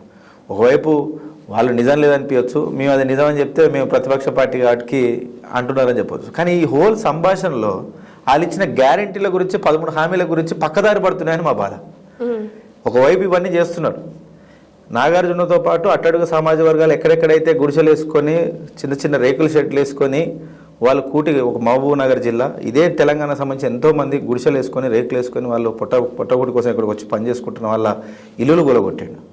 మేము అదే అంటున్నాం, ఒకవేళ నీకు కూలగొట్టాలని ఉంది, కేసీఆర్ కట్టించిన ఇల్లులు, కేసీఆర్ అప్పుడు మేము కట్టించిన డబుల్ బెడ్రూమ్ ఇల్లులు ఉన్నాయి, అపార్ట్మెంట్స్, వాళ్ళందరినీ అక్కడ పంపించండి. చిన్న చిన్న పిల్లలు, మొన్న చూసినాము వార్తలలో, కనీసం పుస్తకాలు తీసుకునే దానికి కూడా మాకు అవకాశం లేదు సార్ అని బాధపడుతుంటే చాలా హృదయ విదారకంగా ఉంది ఆ సంఘటన. వాళ్ళని బలవంతంగా అయినా కానీ ఆ అపార్ట్మెంట్లకు షిఫ్ట్ చేసి దాని తర్వాత కూలగొట్టు. నీకు ఏం సెన్సేషన్ కావాలి? అక్కడ మొత్తం కూడా వరదలలో కొట్టుకపోయారు, ఇల్లులు కొట్టుకపోయినాయి. వీళ్ళు కనీసం రోజు తిరగడానికి హెలికాప్టర్లు వస్తాయి, అక్కడ కాపాడడానికి ఒక హెలికాప్టర్ పంపించలేక ఒక కుటుంబం, తల్లి తండ్రి మొత్తం కొట్టుకపోయి చనిపోయిన ఉన్నారు. ఇంత దీనస్థితిని మాట్లాడుకోవద్దంటే ఏం చేయాలి? ఇక్కడ వచ్చి ఇంకో ఇష్యూ చేయాలి. ఈ డైవర్షన్ టాక్టిక్స్ తోటి, కేవలం డైవర్షన్ టాక్టిక్స్ తోటే ఈరోజు ఈ ప్రభుత్వాన్ని నడిపే ప్రయత్నం వాళ్ళు చేస్తున్నారు. దానికి కోసమే ఈ హైడ్రా, దాని ద్వారా ఆటోమేటిక్గా ఒకరిని తంతే వస్తాయి, ఏమైనా రాలితే ఏమైనా వస్తాయి, రాలేకపోతే ఏం చేస్తారు? తంతారు. ఇది ఇన్కన్వెన్షన్ మీరు గమనించినట్టుగా ఒకవేళ అది వాస్తవం కావచ్చు, నిజం కావచ్చు, అబద్ధం కావచ్చు, కానీ ప్రజలు చర్చించుకోవడానికి అది ఒక టాపిక్ క్రియేట్ చేసిండు, ఇక్కడ పక్కదారి పట్టిస్తున్నారు. మా ఆవేదన అంతా అదే. ప్రజలు ఒకవైపు చూస్తున్నారు, కానీ ఊర్లలోకి పోగానే చాలా ఆవేదన ఉన్నాయి. రోడ్లు మేము నాగార్జున సాగర్ దాదాపు 150 కోట్లు శాంక్షన్ చేసినాం. 150 కోట్లు శాంక్షన్ చేసి అన్ని రెడీగా ఉండి టెండర్లు పడి దాదాపుగా 80 కోట్ల వరకు టెండర్లు పడితే దాన్ని ముందు తీసుకెళ్ళలేని పరిస్థితిలో స్థానిక ఎమ్మెల్యే ఉన్నాడు. కానీ ఈరోజు అక్కడికి పోయిందనుకో, ఆ ఇంటి ముందుల రోడ్డు ఉన్నాడు, వాడి వరకే మాట్లాడుకుంటాడు, మళ్ళీ చూస్తే హైడ్రా గురించి మాట్లాడుకునేటట్టు చేస్తున్నారు. పూర్తిగా డైవర్షన్ టాక్టిక్స్. అందరినీ ప్రపంచం అంతా మొబైల్లోనే ఉంది. కొద్దిసేపు మొబైల్ ముందర ఉందంటే వాళ్ళు కూడా ఎదురుకి కట్టి ముందర సమస్య ఉన్నా కానీ కొద్దిసేపు అందరు కూడా అక్కడ ఏదో జరుగుతుందంట అనే డైవర్షన్ టాక్టిక్స్. నిజంగా అది వాస్తవం. రేవంత్ రెడ్డి గారు వచ్చిన తర్వాత అడ్డగోలుగా మామూలు వసూలు చేస్తున్నారన్నమాట వాస్తవము. అడ్డగోలుగా ప్రతి ఒక్క కాంట్రాక్టర్ని ఇదివరకు గతంలో ఎవరైతే పర్మిషన్లు తీసుకొని వెంచర్లు చేస్తున్నారో వాళ్ళందరినీ కూడా పిలిచి అన్ని ఫైల్స్ ఆపి మళ్ళా వాళ్ళ దగ్గర వసూలు చేస్తున్నారన్నమాట వాస్తవం. ప్రతి ఒక్క మంత్రితో పాటు వాళ్ళు అడ్డగోలుగా వసూలు చేస్తున్నారు. తద్వారానే ఈరోజు రియల్ ఎస్టేట్ మొత్తం కుదుట పడ్డదని చెప్పడానికి ప్రతి ఒక్క ఏ రియల్ ఎస్టేట్ వాళ్ళని అడిగినా కానీ ఖచ్చితంగా చెప్తారు కూడా. కానీ అది ప్రాముఖ్యత కాదు కదా, దాంతో సంబంధం ఏముంది? ఇక నువ్వు ఇచ్చిన 6 గ్యారెంటీలు ఎటుపోయినాయి, 13 హామీలు ఎటుపోయినాయి, రుణమాఫీ అంటేవి 40% అయింది. దీని గురించి మాట్లాడకుండా చేయడానికి ఇవన్నీ ప్రక్రియ. అందుకే మాకు కూడా ఎట్లా అంటే ఆవేదన, ఒకవైపు మన తెలంగాణలో ఉన్నటువంటి ఇందాక మీకు చెప్పినట్టుగా కనీసం వాళ్ళకి అవకాశం ఇవ్వకపోగా, నువ్వు నిన్న ఒక ఆమెకు రోడ్డు ఫుట్పాత్ మీద అందరు అంటున్నారు, ఆంధ్ర నుంచి వచ్చే ఒక ఆమెకు నువ్వు ఫుట్పాత్ మీద నువ్వు షెడ్ వేసుకోవడానికి ఇచ్చినావు, మీ విల్ వెల్కమ్ ఇట్, ఖచ్చితంగా మేము వెల్కమ్ చేస్తాం దాన్ని, మేము తప్పు అన్నట్లే. ఒక ఫుట్పాత్ మీద ఆమెకు షెడ్ వేసుకోవడానికి అవకాశం ఇచ్చిన నువ్వే తెలంగాణ వ్యాప్తంగా ఉన్నటువంటి బలహీన సమాజ వర్గాలు వాళ్ళ పుట్టకోటి కోసం ఎక్కడ ఉంటుంది? నీ ఇంట్ల మధ్యలో స్థలం ఉంటుందా? ఎవడన్నా వేసుకొని ఇస్తాడా? ఏదైనా ఊరి చివరకు పోతే ఆ చెరువు పక్కన స్థలం దొరికిందేమో, అక్కడ వేసుకున్నారేమో. కానీ వాళ్ళు అక్కడ వేసుకునే భవంతులు మేడలు కట్టిరా? కట్టలే కదా. పొద్దున్న లేస్తే వాళ్ళ పిల్లల్ని స్కూల్కి పంపించాలి, వీళ్ళు పోయి ఎక్కడన్నా పని దొరికితే పని చేసుకొని వచ్చి వాళ్ళ పిల్లల్ని చూసుకోవాలి. కనీసం ఆ చిన్న ఆలోచన కూడా లేకుండా ఆ చిన్న ఆలోచన కూడా లేకుండా వాళ్ళని ఇబ్బంది పెట్టడం, వీళ్ళని పొగడడం. ఆయనకి ఏమైందంటే అందరు బాసుల్ని మెప్పియాలి. ఆయనకి 2 బాసులు ఉంటారు. ఒకటేమో ఇప్పుడు పార్టీ మారిన కాడికి రాహుల్ గాంధీ, గతంలో ఉన్న ఆయనకు ఇంకో బాసు ఇప్పుడున్న ఆంధ్ర సీఎం చంద్రబాబు నాయుడు. ఇద్దరిని మెప్పించాలి, ఇద్దరు తిట్టుకోవద్దు. ఎందుకంటే 5 ఏళ్ల తర్వాత ఈయన దిగేటోడు ఉన్నాడు కదా. రేవంత్ రెడ్డి పేరు చెప్తే కూడా ఒకటేరు. మళ్ళోసారి రేవంత్ రెడ్డి సీఎం అంటారా అంటే ఈడ్స్తనురా అని చెప్పి ప్రతి ఒక్కరు వ్యతిరేకత ఎక్కువగా వస్తుంది. వ్యతిరేకత ఎక్కువ ఉంది. ఎట్లాగో 5 సంవత్సరాల తర్వాత దిగలేదు. ఇప్పుడు ఆయన చేయాల్సింది ఏంటంటే బాసలను మెప్పియడం. లేకపోతే మొన్నటికి మొన్న కేసీఆర్ గారు ఎక్కడైతే మంచిగా బునాది తీసి పూజ చేసి ఇక్కడ తెలంగాణ తల్లి ఉండాలి మన గుర్తన్న కాడ ఆయన తీసుకొచ్చి రాష్ట్రమంతటి ఉన్నాయిగా ఇదే రాజీవ్ గాంధీ విగ్రహాలు. కొత్తగా అక్కడ అవసరమా? గతంలో ఉన్నదాన్ని మనం ఇక్కడ ముట్టుకున్నామా? కానీ తెలంగాణ తల్లికి గౌరవం ఇచ్చేది నిలబెట్టాలిగా కనీసం. అది నిలబెట్టే పరిస్థితుల్లో లేడు. కేవలం మెప్పు కోసం తప్పితే ఈ ప్రభుత్వం ఏ విధంగా కూడా ప్రజలకు పరిపాలన అందించాలన్న ఆలోచన లేదు. కాబట్టి అన్ని విధాలుగా ప్రజలు కూడా గమనిస్తున్న సంగతి కూడా తెలియజేస్తారు. సార్ అయితే ఇప్పుడు ప్రధానంగా అయితే రైతు బంధు కానీ కౌలు రైతు పరిస్థితి చాలా దారుణంగా ఉందనే చెప్పచ్చు సార్. కౌలు రైతుల గురించి మా ప్రభుత్వం ఉన్నప్పుడు కూడా దాని మీద అంశం లేవనెత్తారు. అది వాస్తవం. కేసీఆర్ గారికి రైతుల మీద ఉన్న ప్రేమ ఏ నాయకుడికి లేదు. నిజంగా చెప్తున్నా. అప్పట్లో చంద్రబాబు నాయుడు వచ్చినప్పుడు కూడా వ్యవసాయం దండగా ఉన్నాడే. ఇప్పుడు రేవంత్ రెడ్డి ప్రభుత్వం గురించి ప్రత్యక్షంగా చూస్తున్నారు. కానీ నిజంగా ఆలోచించింది హక్కున చేర్చుకుంది మాత్రం కేసీఆర్ గారు. భూగర్భ జలాలు పెంచడం, 24 గంటలు ఉచిత కరెంట్ ఇవ్వడం, నీటి తీరువ రద్దు చేయడం, నీళ్ళు అందిస్తే కూడా ట్యాక్స్ వసూలు చేసేది, దాన్ని కూడా రద్దు చేసింది కేసీఆర్ గారు. నిరంతరం ప్రతి ఒక్క ఎకరాకు నీళ్ళు అందించే విధంగా చూసి ప్రతి ఒక్క పంటను ఎకరాన్ని కూడా మంచిగా పండించుకొని దాన్ని మళ్ళీ మద్దతు ధర ఇచ్చి కొన్నాడు కూడా. సో రేవంత్ రెడ్డి సర్కార్ వచ్చినప్పుడు ఏం చెప్పింది? మేము అంతకంటే ఎక్కువ ఇస్తాం, బోనస్ ఇస్తాం, ఇవన్నీ మాటలు చెప్పొచ్చింది. మాటలు చెప్పి ఈరోజు ముందుకు వచ్చిన తర్వాత మీరన్న ఈ రుణమాఫీ కానీ రైతు బంధు కానీ వాళ్ళు ప్రభుత్వంలోకి వచ్చిన తర్వాత చాలా చిల్లర మాటలు. అంటే ఇవన్నీ ఎట్లాంటివంటే చిన్నప్పుడు మనం తూచటం ప్రతి తూచట ఒకటి నాన్న అంత ఒట్టిగా అన్న అది చిన్నప్పుడు చూడడానికి స్కూల్లో బాగుంటుందేమో, స్కూల్లో కాలేజీలో అంతవరకు నడుస్తుంది. నువ్వు ఒక ముఖ్యమంత్రి హోదాలో ఉండి నాకు ఏం తెలవలే ఒట్టినే చెప్పినా, నేను చెప్పినా కరెక్టే కానీ ఇక్కడికి వచ్చి చూసేవరకు లంకె బిందెలు దొరకలే నాకు. అరే ఎక్కడుంటే అట్లా నువ్వు అన్నట్టుగా లంకె బిందెలు దొరుకుతాయా? నీకు అవగాహన ఉండాలి. అప్పుడు శిల్పి నేతగా అప్పుడు బట్టి విక్రమార్క ఉన్నారు. ఆయన కూడా మాకు అసెంబ్లీలో చూస్తున్నారు, బయట చూసినారు. ఎంత ఖజానా ఉంది, ఏ విధంగా సెగ్రిగేట్ చేస్తే అన్ని రంగాల వాళ్ళని ఆదుకోవచ్చని ఆయన కూడా చూసినారు. ప్రతి ఒక్కరు కూడా ఎంత ఖజానా ఉంది తెలిసి కూడా మీరు అబద్ధపు ప్రచారం చేసి మీరు గెలిచిన సంగతి కనీసం కేసీఆర్ గారు ఇచ్చిందన్న ఇవ్వండి. ఈరోజు విదేశీ విద్యకి వెళ్ళిన వాళ్ళు కావచ్చు, వాళ్ళు మేము గతంలో 10 లక్షలు ఇచ్చి ఇప్పుడు మళ్ళీ మిగతా పైసల కోసం చూస్తే ఎవరికి ఇవ్వట్లేదు. రైతు బంధు రావట్లేదు, రుణమాఫీ పేరుతో మోసం. నువ్వు అన్న బోనస్ అనేది మరీ దారుణం. అసలు ఊర్లో ఏ రైతు దగ్గరికి వెళ్ళండి, ముఖ్యంగా మన నల్గొండ జిల్లా రైతుల దగ్గరకు వస్తే నవ్వుతారు. ఎవడన్నా సన్న బియ్యానికి బోనస్ ఇస్తాం, దొడ్డు బియ్యంకి అంటే. ఎందుకంటే వాళ్ళు వెయ్యగలిగేదే దొడ్డు బియ్యం. ఈ వర్షాకాలంలో కాకుండా మాకు వచ్చే యాసంగిలో మీరు సన్న బియ్యం అనేది అక్కడ వేయలేరు. ఎందుకంటే ఆ టెంపరేచర్ ఎప్పుడైతే మా కేసీఆర్ గారు చెప్పేటట్టు టెంపరేచర్ ఎప్పుడైతే 45 డిగ్రీలు దాటంగానే 35 డిగ్రీలు దాటంగానే బ్రేక్ అవుతుంది సన్న బియ్యం. అందుకని దొడ్డు బియ్యం వేస్తారు. మొత్తం దొడ్డు బియ్యం మండే కాడికి వచ్చి నేను సన్న బియ్యం వేసిన వాళ్ళకు నేను బోనస్ ఇస్తా అంటే నవ్వుకుంటారు అందరూ. అరే ఇది ఒకటే. నేను మొన్న కూడా మేము ఏదన్నా ధర్నాలు చేయాలన్నప్పుడు స్వచ్ఛందంగా రుణమాఫీ కాలేదన్న వాళ్ళందరూ నిన్న ముట్టడి చేస్తామంటే రైతులని తీసుకెళ్ళి లోపడేసారు, అరెస్ట్ చేసినారు. సో అన్ని రకాలుగా ప్రజలు కూడా ఆలోచిస్తున్నారు. ఇది చాలా దద్దమ్మ ప్రభుత్వాన్ని మనం ఎన్నుకున్నాం అనుకోకుండా తెలవక చాలా చేస్తారు అనుకున్నాం. ఎందుకంటే కేసీఆర్ గారు చేసిన దానికి ప్రతిదానికి వాళ్ళ లెక్కలు ఏదో కాకి లెక్కలే అన్నీ. అంటే గతంలో వాళ్ళు లెక్కలు చేస్తుంటే మహా అద్భుతంగా చాలా బంగారంగా అనిపించిన ఆ మాటలు. కానీ ఇప్పుడు అవన్నీ కాకి లెక్కలని తెలుస్తుంది. ఎందుకంటే వచ్చి ప్రతిదీ మాట దాటాలి. లేదు ప్రభుత్వం దగ్గర ఆ పైసలు లేవు, ఈ పైసలు లేవు, పైసలు. మరి నువ్వు కాంట్రాక్టర్లకు నీకు ఎక్కడైతే పర్సంటేజ్లు వచ్చే కానీ పైసలు పోతాయి, దీనికేం పైసలు రావాలి. గతంలో కేసీఆర్ గారు ఉన్నప్పుడు తిట్టిన కాంట్రాక్టర్లు ఇప్పుడు ఆయన వెనకేసుకొస్తుండే. అప్పట్లో మెగా కృష్ణారెడ్డి అనగానే ఆయన పెద్ద దొంగ అలాగానే అడ్డగోలుగా బూతులు తిట్టేది. ఇప్పుడు ఆయనే మళ్ళీ ముందులో పెట్టి నడిపిస్తున్నారట. ఏదైనా కాంట్రాక్టర్ అన్న పలానా పని నువ్వు కాంట్రాక్ట్ వేసినావు కదా, అది పూర్తి చేయకపోతే నా దగ్గరికి వస్తున్నారే, నువ్వు ఉన్నప్పుడు వేసినావని అంటే లేదన్నా మాకు మోసం జరిగింది, మాకు బిల్లులు రావట్లేవని ఏమో అనుకున్నాం, కానీ కేసీఆర్ గారు ఉన్నప్పుడే బాగుందని పెద్ద కాంట్రాక్టర్ కాంట్రాక్టర్ సంఘం అధ్యక్షుడిగా చేసిన అతనితో ఒక ఆయన మా దగ్గర నల్గొండ జిల్లాలో చేసి ఉండే, పేరు చెప్పాను, మళ్ళీ ఆయన ఇబ్బంది పెడతారు.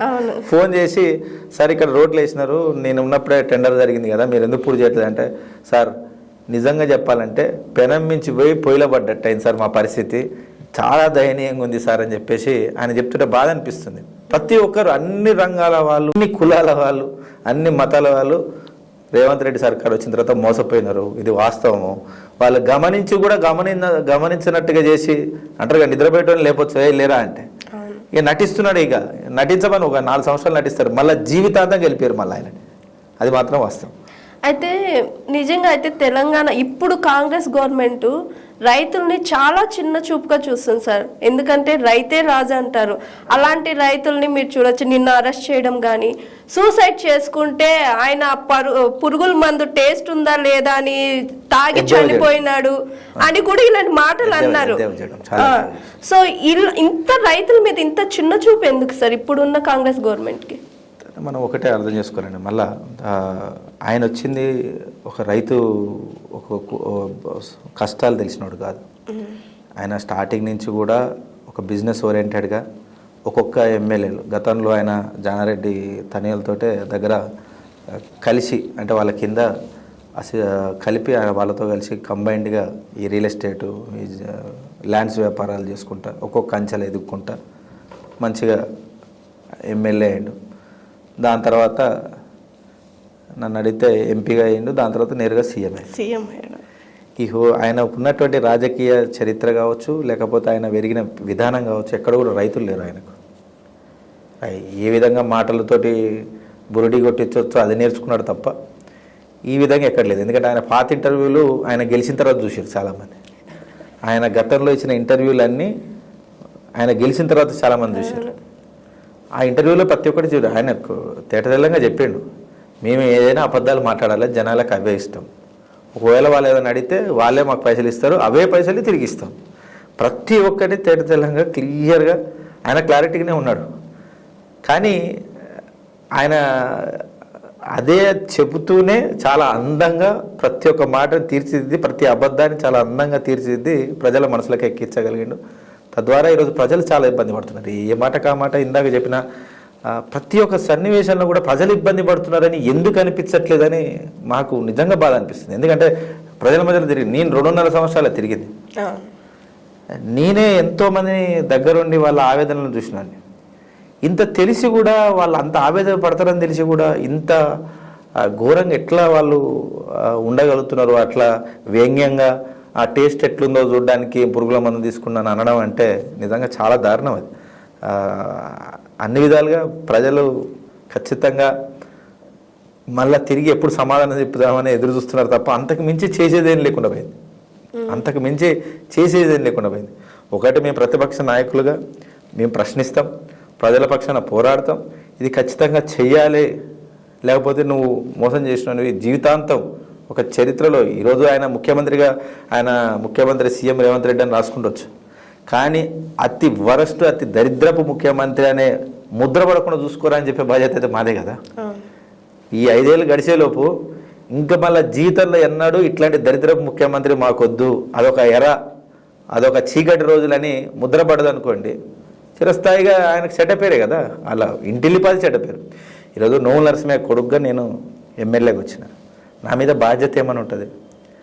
మా నాన్న 36 సంవత్సరాలు, ఆయనకున్న 40 సంవత్సరాల రాజకీయ చరిత్రని ఎక్కడ కూడా ఇబ్బంది పడద్దు, నాకంటే ఆయనకు మచ్చ రావద్దని చూసుకుంటాం. అది కాపాడుకుంటూ రావాలి, లెగసీని కాపాడుకుంటూ రావాలన్న ఆలోచనలో మేము ఉంటాం.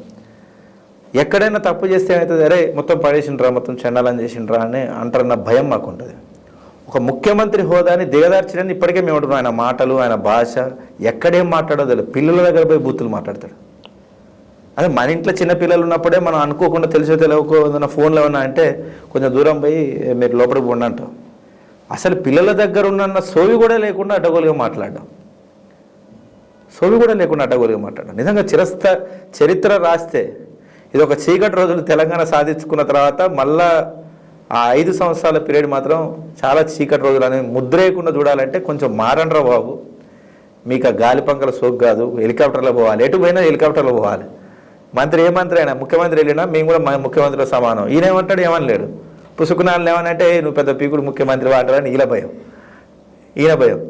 ఇక వాళ్ళు హెలికాప్టర్ తిరగాలి, వీళ్ళు హెలికాప్టర్ తిరగాలి, ప్రజలు ఎక్కడైనా ఇబ్బంది పడుతుంటే హెలికాప్టర్ లేవు, పైసలు ఖర్చు అవుతాయి. అసలు చాలా విచిత్రమైనటువంటి ఎరాలో ఇప్పుడు మనం ఉన్నాం. ఒకవేళ వాళ్ళు తప్పులు చేస్తూనే ఉన్నారు, ప్రజలు చూస్తూనే ఉన్నారు, ఏ మనలేం పొజిషన్లో ఉన్నాం, మేము గలమెత్తుతున్నాం. కానీ వాళ్ళకు దునపోతు మీద వర్షం పడ్డట్టే ఉంది తప్ప వాళ్ళు ఏమాత్రం మారట్లేదు. ఎందుకు రేపు కూడా ఎల్లుండి కూడా మళ్ళీ ఎదట అంటూనే ఉంటారు. ఏదో నిన్ననే మొన్న కేటీఆర్ గారు బీసీల పక్షాన పోరాడాలి, సమగ్ర కులగలం జరగాలని చెప్పేసి పెట్టి బీఆర్ఎస్ పార్టీ తరఫున నిలబడబోతున్నాం, కార్యాచరణ తీసుకోబోతున్నాం అని చెప్పాడు. ఎమ్మటే పిసిసి అధ్యక్షుడు మాకు ఇచ్చిండు, మీరు కూడా దమ్ముంటి ఇచ్చి చూపెట్టండి అంటాడు తప్ప, అరే కాంగ్రెస్ పార్టీ ఇదివరకు గతంలో ఎన్నో రిజల్యూషన్ చేసింది, అందులో ఏ ఒక్కటి పాటించదు, ఎన్నో తీర్మానాలు చేసుకుంది, ఏ ఒక్కటి పాటించదు. కానీ ఇదన్నా పాటించండిరా, సమగ్ర కులగరణ మీరు వారం రోజుల్లో చేయొచ్చు అని మేము చెప్తే పక్కదారి పట్టించే విధంగా నువ్వు దమ్ముంటే బీసీ అధ్యక్షుని పదవి బీసీకి ఇచ్చి చూపెట్టు. అరే ఎమ్మెల్యే పదవులలో 2014, 18, 23లో అత్యధికంగా బీసీలకు సీట్లు ఇచ్చిన పార్టీ బీఆర్ఎస్ పార్టీ అన్నాం. 50 కార్పొరేషన్లు ఇస్తే 27 బీసీలకే ఇచ్చిందని మేము చెప్తున్నాం. మరి మీరు ఇచ్చిరా? ఇయ్యలే. దాని మీద మాట్లాడంట. మళ్ళీ ఎమ్మటే మీరు ఇచ్చి చూస్తా. అరే ఇదేం చిన్న పిల్లలు. అసలు నిజంగా బయట మేము రాజకీయ నాయకులు ఇక్కడ మాట్లాడితే అదేదో వాళ్ళ టాక్టిక్స్ ఎట్లుంటాయంటే, మన చిన్నప్పుడు స్కూళ్ళల్లో ఇద్దరు పిల్లలు కొట్లాడుకున్నట్టు, ఇద్దరు పిల్లలు మాట్లాడుకున్నట్టు ఉంటుంది. అరే ఇది చేయరా అంటే నువ్వు ఇది చేస్తూనే చేస్తా. ప్రతిదీ పక్కదారి పట్టించే విధంగా ప్రజలకు అందరికీ అర్థమవుతున్నా కానీ నిజంగా ఎట్లుందంటే ప్రస్తుత పరిస్థితి నరాలలో బ్లడ్ లేకుండా ఏం చేయలేం పొజిషన్లో మేము ప్రతిపక్ష నాయకులుగా ఏమైనా మాటలే తప్పితే, ఎందుకంటే ఇంకేం చేయలేం పరిస్థితులు ఉన్నాం. ఇంకేదైనా ప్రజల మీద నాయకుల మీద ఒత్తిడి చేద్దాం, కాంగ్రెస్ ప్రభుత్వం మీద ఏమైనా ముట్టడిలు ధర్నాలు ఏమైనా పెట్టుకుంటే ఎమ్మటే పోలీసు వాళ్ళని పంపిస్తారు, ఇంట్లోనే అరెస్ట్ చేపిస్తారు మమ్మల్ని. ఏ విధంగా కూడా నిజంగా చెప్తున్నాం కదా, ఎంత చేసినా కానీ నిజంగా చెప్తున్నా, ఈయన ముఖ్యమంత్రి నేను మోజుపడుతున్నాడు, మీ మంత్రులమైన వాళ్ళు మోజుపడుతున్నారు. ఏ శాఖ అయినా తీసుకోండి, మేము మంచిగా ప్రజాభవనం పేరు పెట్టారు ఇప్పుడు దానికి. ఆ ప్రజాభవన్లో కూర్చున్నాను బట్ట విక్రయార్కు అంటుండు. కానీ ఇది చీకటి రోజులుగా ప్రజలు ముద్రేస్తారు. ఈ ఎరా మొత్తాన్ని కూడా తెలంగాణకు ఒక చీకటి రోజులుగా, ఈ 5 సంవత్సరాలు చీకటి రోజులుగా తెలంగాణ ప్రజలు ముద్రేస్తారు. అట్లా ముద్రపడ్డదంటే నిజంగా అంతకన్నా పెద్ద తలవంపు వాళ్ళకు ఉండనే ఉండదు. ఇది గెలిచి ఆయన ముఖ్యమంత్రి అయ్యి ఉండొచ్చు, 5 సంవత్సరాల తర్వాత నువ్వే ముఖ్యమంత్రి కూడా, ఈరోజు ముఖ్యమంత్రి గారికి కూడా అనలేడు, ఎందుకంటే పోలీసు వాళ్ళు ఉత్తరం ఆడొస్తాడు. తర్వాత నీ అంత దరిద్రుని చూడలేదురా బాబు, దండం పెడతాను రా మీకు అని అంటారు. ఆ స్థాయికి ఎందుకు దిగజారాలే? నీ చేతిలో పవర్ ఉంది, నువ్వు హామీలు ఇచ్చినావు, కనీసం కేసీఆర్ గారు చేసిందన్న చేస్తే, అరే నిజంగా చూసినావు పోయి నువ్వు ఖజానా లేదన్నావు, మరి కేసీఆర్ ఇచ్చిందని ఇవ్వాలి కదా. కేసీఆర్ టైంకి ఇచ్చాడు, రైతులను ఆదుకున్నాడు, టైం చేయాల్సిన పనులు. నువ్వు చెరువుల్ని మంచిగా ఎక్కడెక్కడైతే తెగిన మరమ్మతు చేపిలేవా? ఎడమ కాలువ అంత పెద్ద కాలువ, దాని మీద కొన్ని వేల ఎకరాలు, లక్షల ఎకరాలు పంట పండుతాయి. అది గండి పడితే దాన్ని ఇంతవరకు పూర్తి చేయలే. మేమున్నప్పుడు దాన్ని వారం రోజులు కరెక్ట్ 1 వీక్లో, నేనున్నప్పుడు సమయంలో కూడా 2021లో అది తెగింది మా నియోజకవర్గం దగ్గరనే. దాన్ని ఎమ్మటే వారం రోజులలో పూర్తి చేసినాం. నువ్వు చేయక ఇంతమంది ఇబ్బంది పడుతుంటే దాన్ని ఏ విధంగా ఆనందపడుతుండో అర్థం కావట్లేదు. కానీ ఖచ్చితంగా ప్రజలు ఈయనకు ముద్రేసి పంపిస్తారు, అది మాత్రం పక్క. ఇంకా జీవితంలో నువ్వు రాజకీయాలను ఎంటర్ కాకుండా కూడా చేస్తారు. సార్ అయితే ఇప్పుడు మీ పర్సనల్గా వస్తే ఎలక్షన్స్కి ముందు సాగర్లో వర్గపోరు వల్ల మీరు ఓడిపోయారు అని అంటున్నారు, అది ఎంతవరకు నిజమైంది? ఒకటండి, ఎప్పుడైనా ఓటమి గెలుపులు అనేవి మొత్తం మనమే నేర్చుకోవాలి. ముఖ్యంగా నేను మా నాన్న తర్వాత వచ్చినాను, ప్రతిదీ మా నాన్న ద్వారా నేర్చుకున్నాను. మన గెలుపోటములు ఫలానా ఒక వ్యక్తి వల్ల అయినాయంటే అతను గొప్పోడు. మేము ఎప్పుడు అందుకే గెలిచినా నిజంగా మా స్వయం కృషి అందరినీ కలుపుకోలుతూనే ఉంటాం. ప్రతి నియోజకవర్గంలో కూడా ఇట్లాంటివి ఉన్నాయి బేసిక్గా. సో ఒక్కరికే పరిమితమైంది అనుకుంటున్నామో వాళ్ళు they might be definitely acting, but ప్రతి నియోజకవర్గంలో ఉన్నాయి. కానీ అది సాకుగా పెట్టి దానివల్ల ఓడిపోయినామంటే ఇంకా నాతో మూర్ఖుడు ఉన్నాడు. ఎందుకంటే ప్రతి ఒక్క చోట జరిగేది, అన్ని రంగాలలో ప్రతి ఒక్క చోట జరిగేది. ఇది రాజకీయం ఏమంటారు, మీడియాలో కావచ్చు, లేకపోతే ఐటీ రంగంలో కావచ్చు, ఇక్కడ పాలిటిక్స్ ఎక్కువనేరా అంటారు. మేము ఉన్నదే పాలిటిక్స్లో. సో వీ హ్యావ్ టు, అంటే మేము ఒక మెట్టుకు వాళ్ళు ఒక ఇబ్బంది పెడదామని చూస్తే ప్రజలు ఏం కోరుకుంటున్నారో వాళ్ళకి అనుగుణంగా మనం ఉండాలి. ఒకటేమవుతుందంటే మనం గతంలో చెప్పుకున్న స్టోరీలా ఒకరు పైకి ఎక్కుతుంటే ఒకరు కాలు బట్టి కింద కూర్చుంటుంటే ఇంకొంచెం ఎక్కువ ఎఫెక్ట్ పెట్టాలి, లేని కాడ ఈజీ అవుతుంది.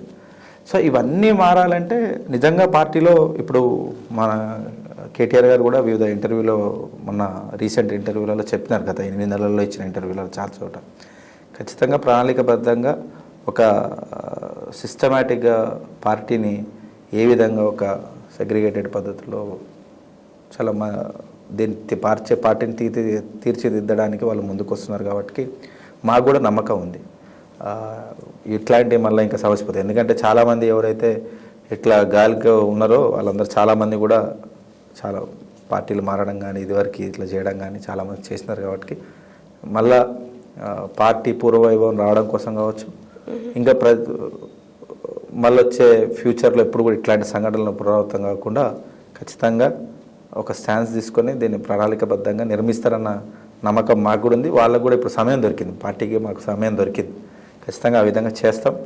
మళ్ళీ ఎప్పుడు ఇట్లాంటివి రాకుండా చూసుకుంటాం. కానీ వాళ్ళ వల్లే అనడానికి లేదు, వాళ్ళ ఎంత ఉంటుంది గతంలో ఉన్నదే ఇప్పుడు కూడా ఎంతైనా వాళ్ళు చేయాలనుకున్నది ఎంత ఉంటుంది. ఎప్పుడైనా ప్రజలు ఎంతైనా ఓటేసేటప్పుడు కేసీఆర్ని చూస్తారు, పార్టీని చూస్తారు, నాయకుని చూస్తారు. వచ్చి ఇప్పుడు నువ్వు ఓటేకి రానని ఎంతమంది మార్చగలుగుతావు? మ్యాక్సిమం అయితే ఒక 100 మంది లేదా 150 మంది. 150 ఓట్లతోటే మనం మొత్తం నష్టపోయిన అన్నాం కాదు. మనం తీసుకునే చర్యలు, ఆ క్రమంలో జరిగినటువంటి పరిణామాలు ఏవైతే ఉన్నాయో, సపోజ్ మా టైంలో మేము ఆఖరిగా దళిత బంద్ వచ్చింది, బీసీ బంద్ వచ్చింది, మైనారిటీ బంద్ వచ్చింది, కుట్టు మిషన్లు వచ్చినాయి. దళిత బంధు 1000 మందికి పెట్టమన్నారు, బీసీ బంధు దఫల వారీగా 100, 150 అట్లా పెట్టమన్నారు, 500 ఎంతో పెట్టమన్నారు. మైనారిటీ బంధు అదేవిధంగా సేమ్. కానీ మా దగ్గర సంఖ్య ఎంత ఉంటుంది? ముస్లిం మహిళలు సపోజ్ ఒక 5000 వేసుకున్నాం, 2500 మంది వేసుకున్నాం, ఒక 100 కుట్టు మిషన్లు వచ్చినాయి, వాళ్ళేనా? బీసీ బంధు ఒక 500 మందికి ఇవ్వగలిగినాం. ఇచ్చినప్పుడు ఏమైంది? బీసీలు మొత్తంగా కలిపితే దాపు 1,50,000 పైగా, 1,20,000 పైగా వాళ్ళే. సో వాళ్ళందరిలో వాళ్ళేనా? వాళ్ళకి ఎందుకు ఇవ్వాలి? మా కులం ఎందుకు రాదని కొంతమంది, ప్రధాన కులాలు ఏవైతే ఉన్నాయో మాకెందుకు రాదు, ఈ కులాల సెగ్రిగేటెడ్ చేసి వాళ్ళకే ఎందుకు ఇస్తున్నారు? ఇవన్నిటిని చర్చించడానికి సమయం ఉండే. ప్రతిదానికి యాక్చువల్గా చాలా మంచి పథకాలు ఇవన్నీ. కానీ ఏమైందంటే మాకు బీఫామ్ రావడం, అదే టైంలో సెలక్షన్ జరగడం. మీరు అన్నట్టు ఏదైతే వ్యతిరేక వర్గం ఉన్నారు కదా, వీళ్ళు ఏం చేయొచ్చు? సింపుల్గా ఇప్పుడు జస్ట్ పెట్రోల్ పోయడమే. అయ్యో మాకు రాలే కదా అన్న అంటే, నీకు రాలేదా? నీ పక్కింటి వానికి వచ్చిందంటే అయిపోయి, అవునా వానికి వచ్చిందా నీకు రాదు. ఇట్లా అగిపూలు వేసి ఎవరు అప్పుడు ఏమవుతుంది? కొంచెం బాగుంటుంది, బగ్గు అంటుంది. ఆ బగ్గు అన్నప్పుడు ఏమైందంటే ఒక కాలనీ నాకు ఒకసారి గుర్తు, దళిత బంధు ఒక ఊర్లో మేము మా మంత్రి గారు చాలా సెగ్రిగేటెడ్ చెప్పారు, అట్టడుగు నుంచి సెలెక్ట్ చేసుకుంటూ వద్దాం, రాజకీయాలకు అతీతంగా ఉండాలి, కేసీఆర్ గారికి మచ్చ రావద్దు, మనం గెలవాలంటే ఎవరైతే ఇబ్బంది పడుతున్నారో, పేదరికంలో ఉన్నారో వాళ్ళని ఫస్ట్ సెలెక్ట్ చేద్దాం అన్నారు. ఉద్యోగకారులు ఉంటారు, వాళ్ళకు కూడా సెలెక్ట్ చేద్దాం. ఎప్పటి నుంచో దళిత సమాజ వర్గం కోసం కొట్లాడుతున్నారు, వాళ్ళు చాలామంది ఇల్లులు అమ్ముకున్నారు, వాళ్ళని కూడా సెలెక్ట్ చేద్దాం. తద్వారా మనకు మచ్చ రాకుండా ఉంటుంది. అది కాంగ్రెస్ పార్టీ అని ఇద్దాం, కాంగ్రెస్ పార్టీ అని ఇద్దాం, వాడు ఏ పార్టీలోనే ఇద్దాం. తద్వారా మనం మచ్చరాదు. ఎందుకంటే వాళ్ళు దళిత జాతి కోసం రకరకాల వాళ్ళ ఆర్గనైజేషన్స్ పెట్టుకుని కొట్లాడుతున్నారు, చాలామంది ఆస్తులు అమ్ముకున్నారు. వాళ్ళకి ఇద్దామంటే మా నియోజకవర్గం ఎవరినైనా పోయి అడగండి, నేను ప్రతి ఒక్క పార్టీ వాళ్ళని పిలిచి మీ దాంట్లో అత్యధికంగా ఇబ్బంది పడ్డ వాళ్ళు ఎవరు లిస్ట్ చేయండి అని చెప్పినాం. అందరికి ఇస్తూనే మళ్ళీ ఈ కింది నుంచి వద్దాం, అట్టడుగు నుంచి ఎవరైతే చెప్పులు కొట్టుకుంటున్నారో, ఇంకా డప్పులు కొట్టుకుంటూ ఉన్నారో వాళ్ళ నుంచి ఇద్దామని చెప్పేసి ప్రతి ఊరి నుంచి లిస్ట్ అడిగాను. అంతా తీసుకున్నాం, బాగానే ఉంది. ఒక ఊరి నుంచి నా దగ్గరికి నైట్ 8 o'clock 3 ఆటోలలో మహిళలు వచ్చినారు. వచ్చి సార్ మా దగ్గర మొత్తం 6 వస్తున్నాయంట సార్ అన్నారు. అమ్మ ఏమైంది మీ ఊరు లిస్టు? అమ్మ ఈ పార్టీ వాళ్ళు ఇది ఇచ్చారు, ఇట్లా ఈ ప్రాతిపదికన ఇస్తున్నారు. ఎందుకంటే చెప్పాలి, ఎలక్షన్ పోతున్నా నేను వితిన్ 1 monthలో వాళ్ళే నాకు ఓటు వేయాలి. చాలా సామరస్యంగా అంతమంది మహిళలు వచ్చినందుకు చాలా ధన్యవాదాలు అమ్మ. నాగార్జున సాగర్ నియోజకవర్గంలో దళిత మహిళలు ఇంతమంది రాత్రిపూట ధైర్యంగా నా దగ్గరకు వచ్చి మీరు అడుగుతున్నారంటే చాలా సంతోషంగా ఉంది. కానీ ఈ ప్రాతిపదికన చేస్తున్నాం అని చెప్పినాం. కానీ అర్థం చేసుకునేటోళ్ళు వీళ్ళు అర్థం చేసుకున్న సపోజ్ 20% అర్థం చేసుకున్నాం. మిగతా వాళ్ళు ఏం చేస్తారు? సాల్తీ ఇస్తే అందరికి రావాలి, లేకపోతే ఎవరికి ఇవ్వద్దాం. ఇస్తే అందరికి ఇవ్వాలి, లేకపోతే ఇవ్వద్దాం. ఏంటంటే 1000 ఈ హోల్ ప్రక్రియ నేను ఏం చెప్పాలని చూస్తున్నా అంటే, నిజంగా ఆలోచన మంచిదే, పథకాలు మంచిదే, కానీ టైమింగ్ ప్రాపర్గా అక్కడ దెబ్బ ఏమన్నా తగిలిందా అని మా భయం. ఎందుకంటే అన్ని విధాలుగా కేసీఆర్ గారి ఆలోచనలు చాలా మంచి ఆలోచనలు. ఆయన ఎన్నో అమలు చేస్తే చూసినా కదా. డ్రా పద్ధతి మంచిదే, డైరెక్ట్ వేయడం మంచిదే, కానీ జనాల ఆలోచనలు ఏ విధంగా దాన్ని నెగిటివ్ సైడ్ తీసుకుపోవచ్చో కాంగ్రెస్ వాళ్ళు దాన్ని కనిపెట్టడం, లేదా మీరు అన్నట్టుగా మనం నోడగొట్టాలని చాలా ఈజీ. ఎవడన్నా బాధలు ఉన్నానుకో, ఏమైందిరా అంటే ఏముందన్న మొన్న పోతే ఎమ్మెల్యే గారు డైరెక్ట్గా సీఎంఆర్ఎఫ్ పెట్టిండు, సీఎంఆర్ఎఫ్ పెట్టి ఆయన నన్ను వచ్చి ఏమంటున్నా అంటే ఏమన్నా నువ్వు పోతావరా, మనకి ఎట్లుండాలి కదరు పోతావు మనం అట్లా అంటే అంతేనా అన్న, అయితే పోనన్నా. అది రెచ్చగొట్టడం ఈజీ, వాళ్ళు హ్యూమన్ ఎమోషన్స్తో వాళ్ళు గేమ్ ఆడారు. కానీ మాకు ఆ టైం కూడా సరిపోలేదు. యాక్చువల్గా 5 years టైంలో ఇఫ్ ఎట్ ఆల్ ఇదే దళిత బంధు, బీసీ బంధు ఇవన్నీ ఫస్ట్ ఇయర్లో అయితే వాళ్ళు ఎంత ఆడినా కానీ లాస్ట్ వరకు మేము న్యాయం చేయగలిగేటోళ్ళం ప్రతి ఒక్క ఊర్లకు, లేదా ప్రాపర్గా అవును ఇస్తే. మేము ఫస్ట్ 100 ఇచ్చినప్పుడు అదే చేసినాం. 100 ఇచ్చినప్పుడు మేము నేను మొత్తం 4 ఊర్లో సెలెక్ట్ చేసుకున్నాను. నాకు ఫస్ట్ 100 వచ్చినప్పుడు మా మంత్రి గారు పక్కా చెప్పినారు, సార్ ఎందుకు సార్ ఉద్యోగాలకు ఇద్దాము, సేమ్ ఇట్నే ఇద్దాం సార్ అంటే, లేదు మనం ఎవరికి ఇచ్చినా తప్పు పడతారు, ఏదైనా ఊరికి ఇస్తే సాచురేషన్ అంటే ఇంకా అక్కడ దళిత కుటుంబాలు ఏం లేకుండా ఇచ్చేద్దామని అన్నారు. సరే ఇది కూడా మంచి పద్ధతే కదా అని ఒక గ్రామంలో 10 మంది ఉన్న కుటుంబాలు, 20 ఉన్న కుటుంబాలు, 15 ఉన్న కుటుంబాలు, 40 ఉన్న కుటుంబాలు అట్లా తీసేసుకొని 4 గ్రామాలు కంప్లీట్ చేసినాం. ఎందుకంటే కనపడాలి, మళ్ళీ దాన్ని పార్టీ రంగు పోయొద్దు, కావాలని చూడరా ఇక్కడ వీళ్ళు మోసం చేశారు, వీళ్ళ పార్టీ వాళ్ళకి ఇచ్చినారు అని మమ్మల్ని అనొద్దని మేము నిజాయితీగా చేసినాం. కానీ తప్పుదో ఎడబట్టించారు. నువ్వు ఎంతకాలం నుంచి మీ సమాజం కోసం యుద్ధం చేస్తున్నారు అంటే, సార్ నేను నా జీవితాంతం మేము మా దళిత సమాజం కోసం పోరాటం చేసినాం, చూసినా నీకు ఇయ్యలే అని బట్టి వాళ్ళు ఎమ్మటే వచ్చి మా ఇంటి ముందర మీకోసం మేము పోరాడాలి మాకు ఇవ్వని. ఉద్యోగాలు కూడా వచ్చారు నా దగ్గరికి, మీకోసం పార్టీ కోసం చేసినాం సార్ మాకు ఇవ్వని. అరే ఆవేశపడకండి, ఇది అందరికీ వచ్చే సంక్షేమ పథకం. ఏమవుతుందంటే వెనకటికి మన చిన్న సామెత ఉంది, బంగారు బాతుగుడ్డ ఏం చేస్తుంది అంటే రోజుకో గుడ్డు పెడుతుంది. గుడ్డు పెట్టిన రోజులు బాగుంటుంది, ఆ గుడ్డు తీసుకుంటాడు, దాన్ని అమ్ముతాడు, ఇన్ని పైసలు వస్తాయి, రోజు కొంచెం దాస్తాడు, కొంచెం వాళ్ళ పిల్లల ఖర్చులకు అది మంచిగా సమానంగా కుటుంబాన్ని మంచిగా పోషిస్తుంటాడు. పక్కింటోడు చూస్తాడు ఇది ఏంద్రా ఇట్లా ఒక 20-30 సంవత్సరాలు వీడు కొనసాగిందంటే వీడు అందరిని మించిపోతాడు, ఇంత తెలివిగా వాడు మంచిగా వాళ్ళ కుటుంబాన్ని కాపాడుకుంటాడు, రోజుకో గుడ్డు పెడుతుంది, ఆ గుడ్డుని అమ్ముతున్నాడు, పైసలు చేసుకుంటాడు, మంచిగా పోషిస్తున్నాడు వీళ్ళ కుటుంబాన్ని అని అనుకుంటాడు. ఈ పక్కింటోడు వస్తాడు, ఎందుకన్నా నువ్వు తిక్కలోను ఉన్నావు, నరికిపడి లోపల ఇన్ని గుడ్లు వెళ్తాయి మొత్తం ఒకేసారి మొత్తం అంతే అంటవా, నరికే గుడ్డు లేకపోయి ఏం లేకపోయి. ఇప్పుడు ప్రస్తుతం అదే జరిగింది. అరే దళిత బంధు 1000 వచ్చినాయి, దండం పెడతా ఆగురు, వస్తాయి అని చెప్పినాం. బీసీ బంధు వస్తాయి అని చెప్పినాం. ప్రతిదీ వస్తాయి అని చెప్పినాం. ఏవరి నరికిపడేరు, మేము వస్తాం మొత్తం ఇచ్చి పడేస్తాం. 10 లక్షలు 12 లక్షలు ఏమనుకుంటారు మీరు, ఎంత సంబంధం అనుకున్నావు తెలంగాణ ప్రభుత్వం దగ్గర? వీళ్ళు కావాలని దాచిపెట్టారు, మొత్తం నరికిపడి చెప్తా అంటే అంతే అంటారా అని నరికిపడేశారు. చూస్తే ఇప్పుడు అయ్యో లంక బిందెలు ఉన్నాయి అనుకున్నా. అరే నువ్వేంటివి కదా నేను నరికిపడేమని అంటే అన్నాం, అప్పుడు అన్నయ్య ఉన్నాయనుకున్నాం, ఇప్పుడు లేవు. ఇప్పుడు ఏమైపోయిందంటే ప్రజల పరిస్థితి కూడా సేమ్ నా చిన్నప్పుడు చదువుకున్న కథ అది. సత్యం ఉంది ఇప్పుడు వాళ్ళ పరిస్థితి. కానీ బాధ అనిపిస్తుంది, ఎందుకంటే నిజంగా ఊర్లలో వెళ్ళినప్పుడు సార్కి ఇంకో మంచి ఆలోచన ఉండే. నేను చాలామంది ముస్లిం సోదరులకు చెప్పినాం, ఫస్ట్ దళితులు, దాని తర్వాత మైనారిటీ సోదరులకే ఇస్తాడు. ఎవరైనా వెనుకబాటులో ఉన్నారంటే మొట్టమొదటిగా ఊర్లలో చెప్పుకునేది ఊరికి చివరన కానీ ఇంకా ఇబ్బంది పడుతున్న దాంట్లో ఎక్కువ సామాజిక నిలబడి దళితులు ఎక్కువ ఇబ్బంది పడుతున్నారు. దాని తర్వాత క్రమంలో ఉన్నది మైనారిటీలే అని అంటాడు సార్. నిజం ఎక్కడ చూసుకున్నా కానీ ఇప్పటికీ మా కాన్స్టిట్యున్సీలో అయినా కానీ చిన్న రూమ్లలో ఎక్కువ ఫ్యామిలీస్ ఉంటాయి. వాళ్ళకు పాపం జీవనాధారం ఇప్పుడు దళిత సమాజ వర్గం లాగానే వాళ్ళకు కూడా ఎక్కడ పోయి పొలం పనులు చేసుకోలేరు, ఎక్కడ పోయి ఇది చేయలేరు వాళ్ళు. సో నిజంగా సార్ అన్నది కరెక్టే, కానీ ఆలోచన అన్నీ కరెక్టే ఉన్నాయి, కానీ మేబీ మా టైమింగ్ ఏమైనా మిస్ అయిందో చెప్పలేను. ఎందుకంటే వాళ్ళని ఓదార్చే టైం లేకపోయింది, పక్కనంగా పెట్రోల్ పోస్టర్లు ఎక్కువయ్యారు, మేము దాన్ని కవర్ చేసుకోవడానికే సరిపోయింది. తద్వారా వ్యతిరేకత ఇంకా బొంబాడైంది. అంటే ఇప్పుడు నా మీద పర్సనల్గా వ్యతిరేకత తీసుకురావచ్చు. చూసినారా నీకు ఎందుకు పెట్టిండ్రా అంటే, ఎందుకు పెట్టిండు అన్న అంటే, రోజు వాడిపోయి వాడి ఇంటికాడ ఉంటాడు రా, నువ్వు ఉంటావా ఉండవా, అందుకే నీకు ఇలే చాలు, ఈ మాత్రం చాలిగా. పెట్రోల్ పోసి అది బగ్గు అంటుంటే ఇక్కడ సరి చేసే లోపే ఇంకొక మాట, ఇక్కడ సరి చేసే లోపే ఇంకో మాట, వద్దు రోజు అన్నం పెడతా సరే ఏదన్నా చేయరు కానీ ఇప్పుడు ఏ తర్వాత చేద్దాం. అయితే ఇవన్నిటికీ సరే అంటే ఒకటేమైందంటే ఇప్పుడు విమర్శించడం ఈజీ, ఓవరాల్గా సింగిల్ వర్డ్లో చెప్పాలి, విమర్శించడం చాలా సులువు. అందుకే విమర్శించాం ఎప్పుడు కూడా, కరెక్ట్ చేసుకుంటే ముందు పోవడమే.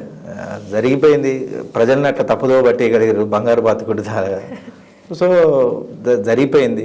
కానీ సంక్షేమ పథకాలు అయితే మంచివే, మళ్ళీ వచ్చినా ఇవి కొనసాగించాల్సిందే. కేసీఆర్ గారు అదే ఆలోచనతో ఉన్నారు. రేవంత్ రెడ్డి సర్కార్ ఇది ఎట్లాగో చేయదు చెప్తున్నా, ఇది ఒక చీకటి ఎరాగా దీన్ని ప్రజలు ముద్రిస్తారు. ఆయన ముఖ్యమంత్రి చేయడమే కానీ జీవితాంతం ఎందుకు చేసిందా అని బాధపడతాడు. ఆయన జీవితాంతం బతికినంత కాలం బాధపడతాడు. ఎందుకంటే ఒక మంచిగా ఉన్న రాష్ట్రాన్ని అట్టడుగున పడేసిన, ఇంకా లిటరల్గా చెప్పాలంటే మన రాష్ట్రం దేశాన్ని మొత్తాన్ని కూడా సాగుతుంది. ఇప్పుడు ఏ విధంగా అంటే కాంగ్రెస్ పార్టీ ఇప్పుడు ఏదన్నా ధనిక రాష్ట్రాలు ఉన్నాయంటే ఒకటి ఇప్పుడు ప్రస్తుతం కేసీఆర్ గారు ధనికంగా మార్చిన తెలంగాణ ఒకటి, అటు పక్కన కర్ణాటక ఒకటి, మిగతా అన్నీ అక్కడక్కడ ఒకటి చిన్న చిన్న స్టేట్స్లలో ఉంది. వాళ్ళు ఎక్కడ పోటీ చేయాలన్నా పైసలు కావాలి. ఒక తెలంగాణ ఫీడ్ చేస్తుంది, కర్ణాటక అన్నారు. కర్ణాటక కుంభకోణంతో ఈడీ ఫిక్స్ అయ్యింది, వాళ్ళ మీద దాడి చేస్తుంది. నెక్స్ట్ మిగిలింది మనం. దీన్ని ముట్టుకోరు, ఎందుకంటే ఆయన కొంచెం బ్లడ్ లైన్ అక్కడి నుంచి వచ్చింది, ఆర్ఎస్ఎస్ నుంచి వచ్చింది. నీకు అనగాలని చెప్పి నీకు కొద్దిగా వాట పంపిస్తా కానీ నన్ను ఏమనకనా అన్నట్టుండు. ఎందుకంటే మొన్న ఫారెన్లో 1000 కోట్లకు సంబంధించి వాళ్ళు ఏదైతే అగ్రిమెంట్ చేసుకుని వచ్చారో, మా పార్టీకి సంబంధించిన నాయకుడు కృషాంక్ ఢిల్లీ పోయి మరి ఈడీకి కంప్లైంట్ పెట్టి వచ్చింది. ఇది 1000 కోట్ల కుంభకోణం, ఇది ఇంత తక్కువ సమయంలో ఎట్లా వచ్చినాయి, దీని మీద తక్షణమే మీరు చర్యలు చేపట్టాలని. ఇంతవరకు ఆయన మీద చర్యలు. సేమ్ అదే అక్కడ రీసెంట్గా వచ్చినట్టు స్కామ్లో ఏదైతే అక్కడ కర్ణాటక గవర్నమెంట్ ఫండ్ని ఇక్కడ సంబంధించినటువంటి అకౌంట్లకు షిఫ్ట్ చేసినారు అని ఆధారంతో సహా అక్కడున్న ఈడీ చెప్పినా కానీ ఇక్కడికి వచ్చి వీళ్ళ మీద ఇంతవరకు దాడులు చేయలేదు, వీళ్ళని పట్టుకోలేదు. ఏం లేదు, ఇక్కడున్న సంపద మొత్తం కూడా దేశానికి బ్లాక్ మనీని మొత్తం అంటే తీసుకొని పనిచేస్తున్నాడు. సంపద అంటే అఫీషియల్ అమౌంట్ కాదు, ఇది అన్అఫీషియల్గా ఇక్కడ ఉన్న సంపదనంతా బెదిరించి తీసుకోవడం, కాంగ్రెస్ పార్టీని ఫీడ్ చేయడం జరుగుతుంది. తద్వారా నిజంగా చెప్తున్నా, మా బాధ అదే. 5 సంవత్సరాలలో రాష్ట్ర పరిస్థితి, ఆర్థిక పరిస్థితి ఏ విధంగా మారబోతుందని తలుచుకుంటేనే భయంగా ఉంది. ఈ ఎక్కడ ఎండ్ అవుతుందో అర్థం కావట్లేదు, ఏ స్థాయికి తీసుకెళ్తారో అర్థం కావట్లేదు. కానీ చెప్తున్నా కదా, ప్రజలు మళ్ళొకసారి వీళ్ళ పేర్లు చెప్తే అరే మీరు ఇటు వస్తే మాత్రం తంతం రా అని చెప్పి ఇంకో 20-30 సంవత్సరాలు అంటే ఒక జనరేషన్ వెళ్ళిపోయే వరకు వీళ్ళని దగ్గర రానిరు, ఒక జనరేషన్ మారే వరకు కూడా వీళ్ళని దగ్గర రానిరు. అవడు మళ్ళీ వీళ్ళ మర్చిపోవడం కదా, మరపు అనేది ఉంటుంది. ఆ మరపు వచ్చి అంటే ఒక జనరేషన్ అంటే ఒక 25 సంవత్సరాలు 30 సంవత్సరాలు వీళ్ళు దగ్గరకు కూడా రానిరు. అంత దారుణాదిగా తయారు చేస్తున్నారు ప్రస్తుతానికి రాష్ట్రాన్ని. అందరూ ఇబ్బంది పడుతున్నారు. ఆయన ఏమైనా అంటే కేసులు పెడతారా అని భయం, కేసులు పెడతారా, తన్నిస్తారా, ఇదే భయం. నేను నా నియోజకవర్గంలో చూస్తున్నా. ఏమైందన్నా అంటే వద్దులే అన్న, వాళ్ళు కనిపిస్తే మళ్ళీ నాకు మా పిల్లలకి ఆ సంక్షేమ పథకం రానియరు, మొన్న వాని మీద కేసు పెట్టారు. పోలీసులు కూడా ఇప్పుడు వాళ్ళు వ్యవహరిస్తున్న తీరు చూస్తే చాలా బాగా ఉంది. నేను సవాల్ ఇస్తున్నా, నేనున్నప్పుడు ఉన్నటువంటి పోలీస్ ఆఫీసర్లని నేను ఏ రోజు ఇన్వాల్వ్ కాలేదు, ప్రామిస్పూర్తి ఎప్పుడు ఇన్వాల్వ్ కాలేదు. ఒక పిల్లవాని మీద నేను ఎప్పుడు కేసు కానీలే, ఒక పిల్లవాని మీద, చదువుకునే పిల్లవాని మీద ఎప్పుడు కేసు కానీలే. ఎవరైనా నిజంగా పెద్ద తప్పు చేస్తున్నట్టు కొంచెం కూర్చోబెట్టి పంపి పనిష్మెంట్ లాగా, కానీ కేసులు మాత్రం కానీ. సపోజు నిజంగానే భూతగాదాలలో కొట్లాడుకున్నారు, ఆవేశం అగ్రెసివ్ ఉంటుంది, తలలు వాళ్ళు కొట్టుకుంటారు అని అంటారు. తండ్రి ఉంటాడు, పెద్ద పిల్లలు ఉంటారు, అవతల పిల్లలు కొట్టుకుంటారు.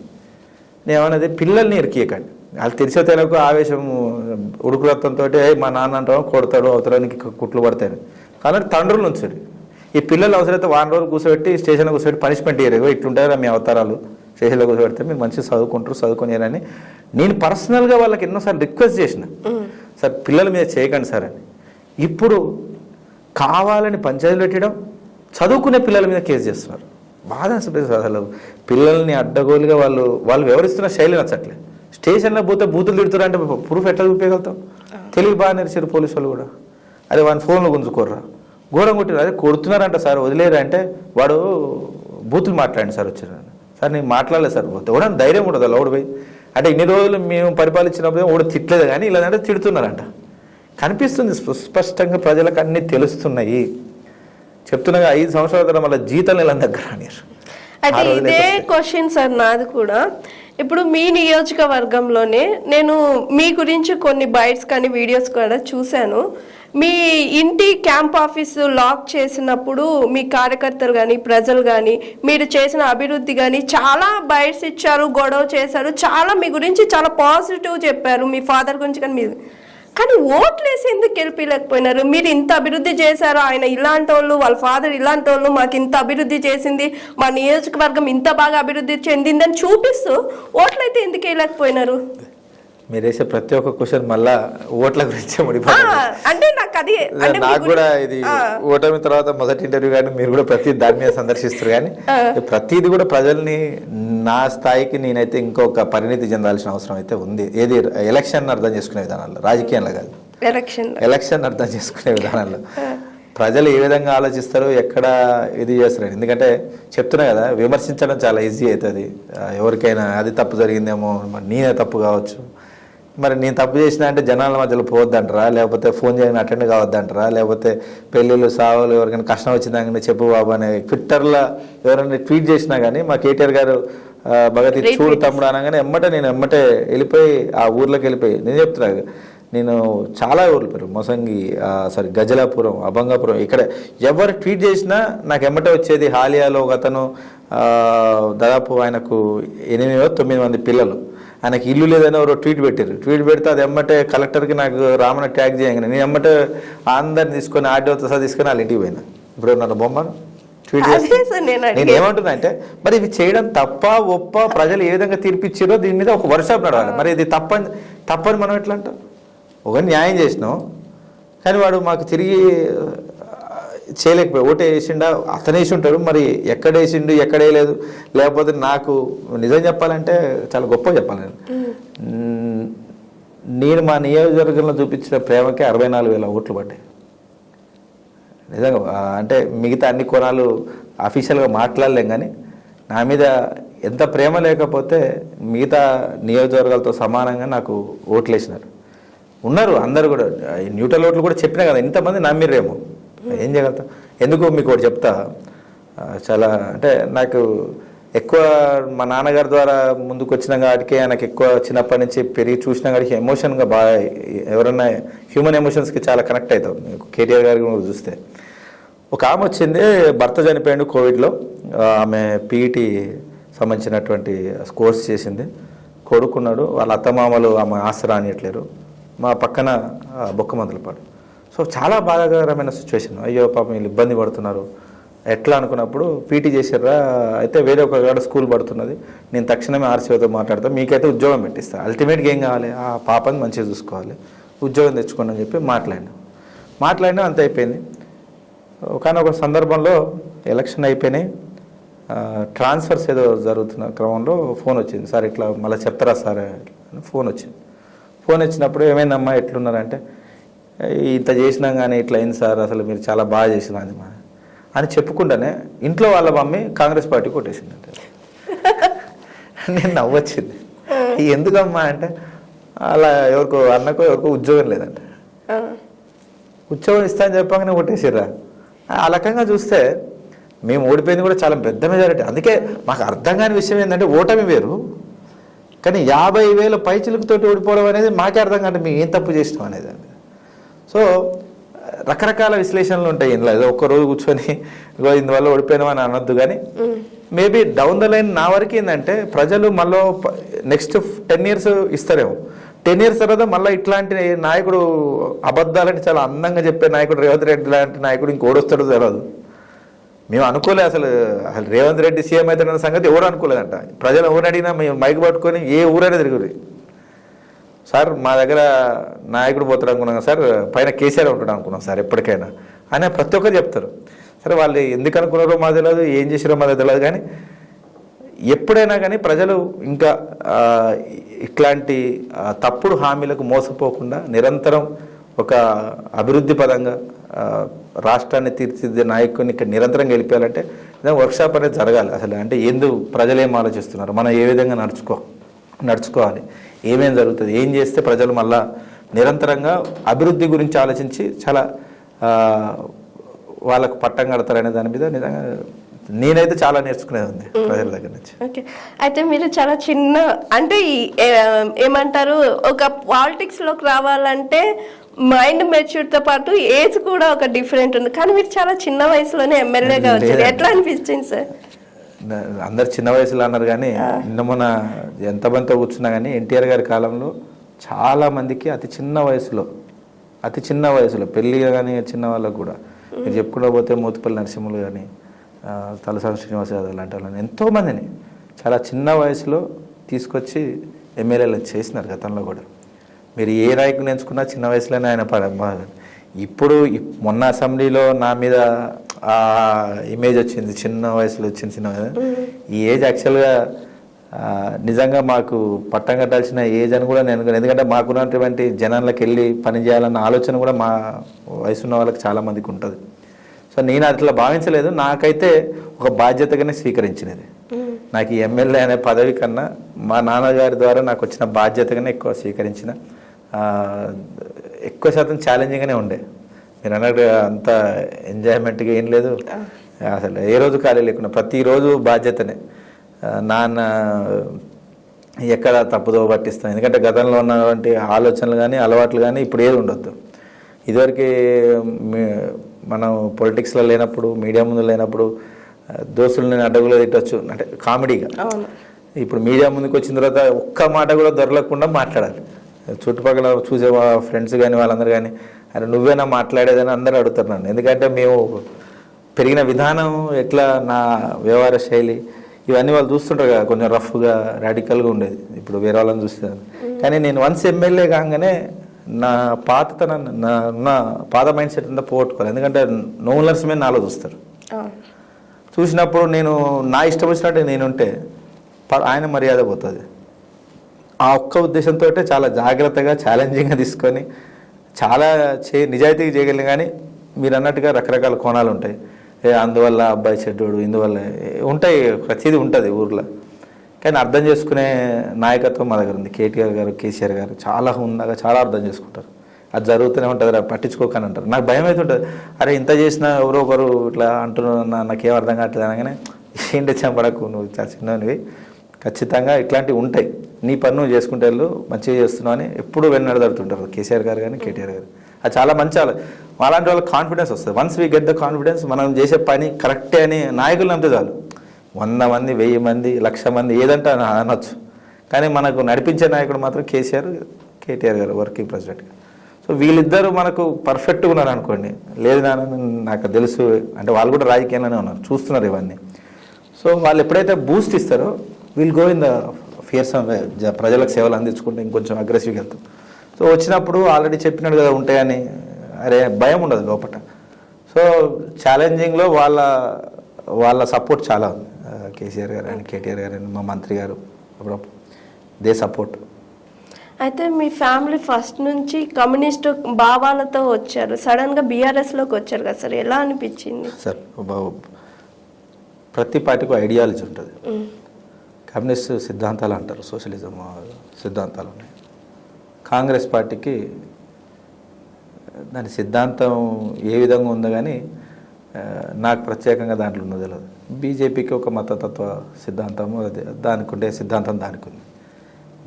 టీఆర్ఎస్ పార్టీ అంటే టీఆర్ఎస్ బీఆర్ఎస్గా మారింది. ఈ సిద్ధాంతం అనేది ఫస్ట్ తెలంగాణ సాధించడమే, తెలంగాణని బంగారు తెలంగాణ తేయడమే జయంగా, తెలంగాణ సాధించడమే జయంగా పుట్టినటువంటి పార్టీ టీఆర్ఎస్ పార్టీ. దాని తర్వాత తెలంగాణని మిగతా రాష్ట్రాల కన్నా నెంబర్ 1గా నిలబెట్టడం కోసం పనిచేసింది, ప్రభుత్వంగా ఏర్పడి ఇది రాజకీయ పార్టీగా మారింది. మారిన క్రమంలో నేను ఒక పాత నాన్నగారి ఆలోచనల్ని పుణికిపుచ్చుకొని ముందుకు నడుస్తున్న క్రమంలో నాకు ఎక్కువ శాతము పేదల పక్షాన, ఎక్కువ శాతం సోషలిస్ట్ భావాలే కనబడతాయి. ఎందుకంటే ఎక్కడ చూసినా పేదలకు ఏ కష్టం వచ్చినా కానీ ఒకవైపు కేసీఆర్ గారు కానీ కేటీఆర్ గారు కానీ తక్షణమే రియాక్ట్ అవుతారు. నాకు ఇంతకంటే పెద్ద సోషలిజము కమ్యూనిజం పెద్దగా కనపడలేదు. ఎక్కడ కష్టం ఉంటే వాళ్ళకి న్యాయం జరగాలి. సో పెద్ద ట్రాన్సిషన్ ఏం లేదు ఇక్కడ. మా నాన్న గతంలో ఆయన 99 నుంచి 2009 వరకు ఎమ్మెల్యేగా ఉన్నప్పుడు ఆయన స్పీచ్లు ఎన్నో విన్నా. ఆ స్పీచ్ల ప్రతీది కూడా ప్రజలకు నేరుగా చేరాలి, మధ్యలో దళారులు ఎక్కువ ఇబ్బంది పెడుతున్నారు, బ్యూరోక్రాట్స్ ఇబ్బంది పెడుతున్నారు, రాజకీయ నాయకులు ఇబ్బంది పెడుతున్నారు, ఇంకోటి ఏమనేటోళ్ళు పార్టీలకు అతీతంగా చేయమని అడిగేటోడు. ఎందుకంటే మా నాన్న కమ్యూనిస్ట్ పార్టీలకు అతీతంగా చేయాలి, ఇక్కడ పారదర్శకంగా జరగట్లేదని ఎన్నోసార్లు వాదించండి. కేసీఆర్ గారు ఏం చేశారు, ఏది వచ్చినా అంటే డ్రా పద్ధతి, నేరుగా రైతు ఎకర్లో పడడం. మా నాన్నగారు ఏదైతే కోరుకురో అది ఇక్కడ జరుగుతుండగా నేను చూసిన. అది సక్సెస్ఫుల్లా అంటే అది సక్సెస్ఫుల్ మెథడ్సా అన్సక్సెస్ఫుల్ మెథడ్సా అట్లా జరగడం, దానివల్ల ప్రజలు ఎంత ఇబ్బంది అంటే చెప్పినా కదా, ఎక్కడైనా చిన్న అలిగున్నాడు అనుకో, నా తెలవకుండా అనుకు వచ్చింది వాడు నాకెందుకు తింటాడు అంటారు మా ఊర్లో నాయకులు వచ్చి. ఎందుకు తినరా, మన ప్రభుత్వం చేస్తుందని ఎందుకు చెప్పలేకపోతారని మనం అడుగుతాం. అక్కడ హ్యూమన్ ఎమోషన్స్ తోటి కాంగ్రెస్ పార్టీ వాళ్ళు అడుగురు, వ్యతిరేకంగా ఉన్న వాళ్ళు అడుగురు. పోయి పెట్రోల్ ఇట్లా పోసి అవునా నీకు చెప్పకుండా చేసిండు అని అనడం, వాళ్ళు ఇబ్బంది పడడం, ఆ ఇబ్బందిని అంతా మా మీద రుద్దడం, ఇవన్నీ చాలా జరిగినాయి. కానీ అన్ని విధాలుగా చాలా ఛాలెంజింగ్గా ముందుకు తీసుకెళ్లే దాంట్లో కేసీఆర్ గారు ప్రతిదీ కూడా చాలా చక్కగా తీర్చిదిద్దరు. అందుకే ట్రాన్సిషన్ పెద్దగా అనిపించలే నాకు. కమ్యూనిస్ట్ భావాలు ఏవైతే ఉన్నాయో అవన్నీ ఇక్కడ కేటీఆర్ గారికి మీరు ట్రీట్ చేయండి సార్, నిజంగా వీళ్ళు హాస్పిటల్లో ఇబ్బంది పడుతున్నారు సార్, ఏం చేయాలో అర్థం కావట్లేదు చేస్తారు. నాకు ఎల్ఓసి లెటర్ ఆఫ్ క్రెడిట్ అని నిమ్స్లో ఉచితంగా మనకు మీరు రూపాయి కట్టకుండానే ప్రభుత్వం కంప్లీట్గా ఇస్తుంది, దాని ద్వారా ఆపరేషన్లు చేయించుకోవచ్చు. నువ్వు అది బయటికి పోతే అప్పటికప్పుడు 1,00,000 పెట్టాలి. నువ్వు అక్కడ పోయి ఎల్ఓసి నేను సంతకం పెట్టి డైరెక్ట్ ఆఫీస్కి పంపిస్తే విత్ ఇన్ 1.5 డేలో అప్రూవల్ వచ్చేసేది. సో వాళ్ళు అక్కడ ఆపరేషన్ అయిపోయేది. సో అంతకన్నా ఏం కావాలి, ఇప్పుడు మనం ఏదన్నా కోరుకోగానే వాళ్ళు సరే సరిపోవంటారు సార్ 2 lakhs, వాళ్ళు మ్యాక్సిమం 2 lakhs ఇచ్చేటోళ్ళు అప్పుడు. సార్ పర్సనల్ రిక్వెస్ట్ మీద 8 lakhs అవుతుందని వాళ్ళు అనుకుంటే అదేందో మొత్తం తీసుకొని, ఎందుకంటే నిమ్స్ హాస్పిటల్ మొత్తం తీసుకొని నేనే పర్సనల్ పోతే ఎమ్మటే అయిపోయేది. ఈరోజు పోతే రేపు వరకల్లా తిరిగి ఇచ్చేటోళ్ళు. ఇట్లా ఎన్నో సంఘటనలు పర్సనల్గా ఏదన్నా సార్ కష్టం ఉంది సార్ ఇట్లా అని చెప్పగానే ఎమ్మటే అట్లా రావద్దు, ఎమ్మటే ఇచ్చేయండి. ఎందుకండి ఇప్పుడు వీళ్ళేమో కులగొడుతున్నారు కదా, ఇల్లులు కులగొడుతున్నారు కదా. మా నాగార్జున సార్ నియోజకవర్గంలో ఇప్పుడు నందికొండ మున్సిపాలిటీ ఉంది, అక్కడ ఎవరికి పట్టాలు అన్ని గవర్నమెంట్ క్వార్టర్సే. కానీ ఆ గవర్నమెంట్ క్వార్టర్స్ ఎప్పటి నుంచో పడవబడ్డాయి, కూలిపోయే దశకు వచ్చినాయి. దాన్ని కట్టుకున్నారు, మళ్ళా అందరు కట్టుకున్నారు. మా నాన్నగారు మేమేమి అడిగినాం, దానికి పర్మనెంట్ పట్టాలు ఇప్పేవని అడిగినాం. ఇదే ఇప్పుడు రేవంత్ రెడ్డి సర్కారు ఉంటే అట్టట్టు ఉండని ఇస్తాం, పీక్ పడేరంటారు. కానీ కేసీఆర్ గారు ఏం చేశారు, ఎప్పుడు కట్టారని అడిగారు. ఎప్పుడో సాగర్ డ్యామ్ కట్టినప్పుడు కట్టారు సార్. మళ్ళీ ప్రభుత్వం ఏమైనా ఆ డిపార్ట్మెంట్ ఏమైనా దాన్ని మరమ్మతులు చేసిందని ఏం చేయలేదు సార్ అని. మరి ఏం జరిగిందంటే అక్కడ ఉన్న వాళ్ళే అది కూలిపోతే మళ్ళీ తిరిగి కట్టుకున్నారు సార్, తప్ప అక్కడ ఏం చేయలేదు సార్ అని. అవునా, అయితే ఆ ఇల్లు వాళ్ళకే ఇచ్చేయండి అని అన్నారు. అంత ఉదార స్వభావం. ఎప్పుడన్నా ఇట్లా చెరువుల పాయింట్ ఎవడన్నా ఉంటే డబుల్ బెడ్రూమ్ ఇల్లులు వాళ్ళకి ఇచ్చిన తర్వాత వాళ్ళు అక్కడి నుంచి వెకేట్ చేయించారు. నేను కూడా అదే దారిలో పోయినా. మా దగ్గర ఇప్పటికీ జంగాలలో ఉంటారు బయట, ఊరు బయట హాలియా మెయిన్ మున్సిపాలిటీ. మీరు అక్కడ దాదాపు అక్కడ నా కింద పనిచేసిన దాంట్లో ఆర్డీఓ గారు, అప్పుడున్న ఆర్డీఓ గారు, ఎంఆర్ఓ గారు మంగా గారు అని ఒక మేడం ఉండేది. వాళ్ళు అడగండి మీరు, చాలా జెన్యున్గా అక్కడ పక్కన ఉన్న ప్రభుత్వ స్థలం ఎక్కడుందో చూసి లేఅవుట్లు చేపించి, అమ్మ మీరు అన్ని కుటుంబాలు వాళ్ళని ఫోటో తీపించినాం, మళ్ళీ అక్కడ కూడా అవకతవకలు జరగకుండా అన్ని ఫోటోలు తీపించి, ఆడ ఎవడు నా పార్టీ అని చూడలే బయట పార్టీ అని చూడలే, వాళ్ళకి అలకేట్ చేసినాం. సార్ మేము ఇట్లా కాదు సార్, మా కులాల వారిగా జంగాల వాళ్ళు ఉన్నారు, సంచారాలు వేరే 2 జాతులు అంటే వడ్రోళ్ళు ఉన్నారు, వాళ్ళు పోయి మేము ఇట్లా చేసుకుంటాం సార్ అంటే మీ ఇష్టం అన్నాం. అది తీసుకున్నారు. ఇక్కడ నుంచి వెకేట్ చేయండి, ఇది చాలా ప్రైమ్ ల్యాండ్, ఇక్కడ మేము రైతులకు సంబంధించి షెడ్ కట్టబోతున్నాం, మీరు అక్కడ మూవ్ అవుతారా అంటే మూవ్ అవుతా అన్నారు. మీరు ఆ కాలనీకి పోతే ఇప్పటికీ బాగా అనిపిస్తుంది. బాత్రూమ్ పోవాలంటే ఇప్పటికీ వాళ్ళు బయట చెట్ల దగ్గర పోవడం, చాలా దయనీయ పరిస్థితులు ఉంటాయి అక్కడ. వాళ్ళకి అలకేట్ చేసినాం అక్కడ.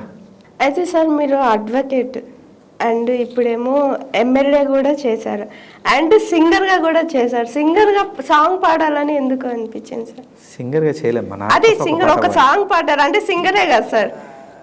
సింగర్ అంటే పాట పాడే ప్రతి ఒక్కరు సింగర్ అంటారు, లేకపోతే పక్కన యాడ్ చేసుకోవచ్చు ప్రిఫిక్స్.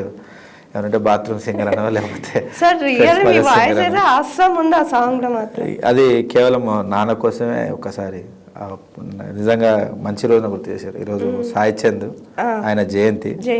ఆయన అసలు 100%కి 100-200% సపోర్ట్ అయింది. ఆలోచన మాత్రం నాది. లిరిక్స్ నేను ఒకటి అనుకొని ఈ విధంగా అనుకొని అని వేరే ఒక లిరిక్ రైటర్ తోటి రాపించుకున్నాను. దీనికి ఒక ట్యూన్ కావాలన్నా అని చెప్పి అన్న దగ్గరికి వెళ్తే, నువ్వు నర్సన్న అని పాడొద్దు, నీకు నాన్న అవుతాడు కాబట్టి నాన్న మీద రావాలి అని. నాకున్న కొంచెం నాన్న అంటే విపరీతంగా అంటే అంటారు కదా, లేకపోతున్నా తెలుస్తుంది చాలా మందికని. అట్లా దూరం అయిన తర్వాత ఎక్కువ మిస్ అవుతున్న క్రమంలో టాటూస్ ఉంటాయి. So father hands and portrait అవన్నీ టాటూ ఉన్నప్పుడు అది నేర్పించుకున్న అది ఖచ్చితంగా నీకు రాస్తారా అని చెప్పేసి హీ ఆల్సో షోడ్ ఇంట్రెస్ట్. ఈరోజు చెప్పిండు, నెక్స్ట్ డే వచ్చిండు ట్యూన్ ఇది పాడాలన్నాడు. అయితే నాకు చిన్నప్పటి నుంచి నేను ఆంధ్రప్రదేశ్ నాట్యమండలి వాళ్ళు నన్ను ఈ వారోత్సవాలు జరుగుతున్న టైంలో స్కూల్లో తీసుకెళ్ళి పాడిన రోజుల నుంచి 5th క్లాస్ నుంచే పాటలు పాడుతాను స్కూల్ స్టేజ్లకి. కాకపోతే ఎక్కువ కమ్యూనిస్ట్ పాటలు ఎక్కువ పాడేవాడిని. దాని తర్వాత 10th ఇక దాని తర్వాత హాస్టల్కి వెళ్ళిపోయి ఇవన్నీ తగ్గిపోయినాయి. అయిపోయి సినిమాల పాటలు అవన్నీ ఇంకా ఎక్స్పోజ్. ఇంకా ఆ టైంలో మా ఫాదర్స్ ఎవరు ఎంకరేజ్ చేసేవాళ్ళు కాదు, పలానా సినిమా పాటలు అంటే వద్దు, చదువుకోపు అని చెప్పేవాళ్ళు. సో అన్నిట్లే ఉన్నాయి. నాన్న చనిపోకముందు ఇప్పుడు లేటెస్ట్ ఈ సంగీత్ ఫంక్షన్లు ఇవన్నీ చాలా వచ్చినాయి కదా. ఆ సంగీత ఫంక్షన్లో అక్కడిక్కడ నాన్న ఇంట్లో చూపించారే బాగా పాడుతున్నావు అది అంటే నేను చిన్నప్పుడు చెప్పాను నువ్వే పాడించినావు కదా అది ఇదని ఉండేది. సో ఏదన్నా పాడితే నాన్న కోసం పాడాలని అప్పుడు ఒక ఆలోచన ఉండే. కానీ అనుకోకుండా నాన్న చనిపోవడం, ఇక ఒక్క పాడితే నాన్న మీద పాడాలనే ఆలోచనకి సాయి చెందే. ఆయనే పాపం ప్రతిదీ ముందరుండి నువ్వు చేయాలంటే ముందు ఫుల్ సపోర్ట్ చేసి లిరిక్స్ రాయడం మార్చి అంటే మొత్తం మాడిఫికేషన్ చేసి ట్యూన్ ఇచ్చి ఒక పాడడం వరకే నేను గానం మొత్తము నాకు ఫస్ట్ సింగే, నాకు అంతకుముందు ఎప్పుడు పాడలే స్టూడియోలో. So he help me a lot. తనది 100% క్రెడిట్. నాది ఏమైనా గొంతు చిన్నప్పటి నుంచి ఉన్నదే, నాకు ఆ ఇష్టం ఉంది నాన్న మీద. That made me Singh that song. But he was completely behind force అంతా అందే. నేనైనా 1%, 99 ఆయన 1% పాడడం వరకే నాది. ఈరోజు ఆయన బర్త్డే, ఆయన జయంతి ఈరోజు. చాలా మంచి వ్యక్తి నిజంగా. పార్టీ కూడా చాలా మిస్ అవుతున్నాం, బీఆర్ఎస్ పార్టీ కూడా ఆయన చాలా మిస్ అవుతున్నాం. ఆయన స్థానాన్ని ఎవరు పూడ్చలేదు. కేసీఆర్ గారికి ఆయనకున్నంత ప్రేమ మాకున్నంత ప్రేమ ఎవరికి ఉండదు. అట్లా ఇష్టంగా పార్టీని ఓన్ చేసుకోవడం, ఒక నాయకులను ఓన్ చేసుకొని ఆ పార్టీని ఆయన గానంతో ముందు వరుస నిలబెట్టి ఉరికించగలిగే శక్తి ఉన్న నాయకుడు సాయి చంద్ అని మంచి ఆయన జయంతి రోజు గుర్తు చేశారు. Thank you. సో అట్లా పాడడం జరిగింది. సో క్రెడిట్ అనేది అంటే గొంతు అనేది చాలామందికి ఉంటుందండి. వివిధ రంగాలలో తెలివి ఉండడం వేరు. ఆర్టిస్టులు కొంతమంది ఇప్పుడు మూవీ ఆర్టిస్ట్ అయినా వాడికి సింగింగ్లో ఉంటుంది, ఆర్ట్లో ఉంటుంది, రకరకాలుగా ఉంటాయి. మిమిక్రీ చేయగలుగుతారు, చాలా రకాలుగా ఉంటాయి. అన్నంత మాత్రాన్ని డివైడ్ కాలేము. So if I'm singing good also I can't go and sing continuously. పాడతాం హాబీగా ఫ్యామిలీస్తో ఉన్నప్పుడు, బయట పాడలేము. ఎందుకంటే నేను దానికి కూడా నేను బాధితున్నే. నేను పాటలు పాడిన దానికి ఇట్లా ఈ జనరేషన్లో డ్యాన్సులు అనేది కామన్. చిన్నప్పటి నుంచి ఎంకరేజ్ చేస్తారు స్కూల్లో. నేను హాస్టల్, సో హాస్టల్ నుంచే డ్యాన్సులు అంటే దోస్తులతోటి వాళ్ళ సెలబ్రేషన్స్కి డ్యాన్సులు వేయడం అన్నీ కామన్. సో మా చెల్లెలు నాకు పెద్ద జాయింట్ ఫ్యామిలీలా ఉంటుంది. మా అక్క వాళ్ళ మా అమ్మ వాళ్ళ చెల్లెల పిల్లలు, మా నాన్న వాళ్ళ తమ్ముని పిల్లలు అట్లా. సో వీళ్ళు ఎప్పుడు గ్యాదర్ అయినా కానీ ఏదో ఇప్పుడు రీల్స్ ఫేమస్ అయ్యే వాళ్ళకి ఇప్పుడు ఈ జనరేషన్ వాళ్ళు ఇప్పుడు 10th ఇంజనీరింగ్ వాళ్ళు. సో వాళ్ళు ఎప్పుడైనా అన్న రీల్ చేద్దాము అనగానే అరే బయట పెట్టకండి రా అని చెప్పి ఎంజాయ్ చేసే వాళ్ళతోటి. సో నా రాఖీ సమయంలో అది కూడా బాధితుంది చెప్తా.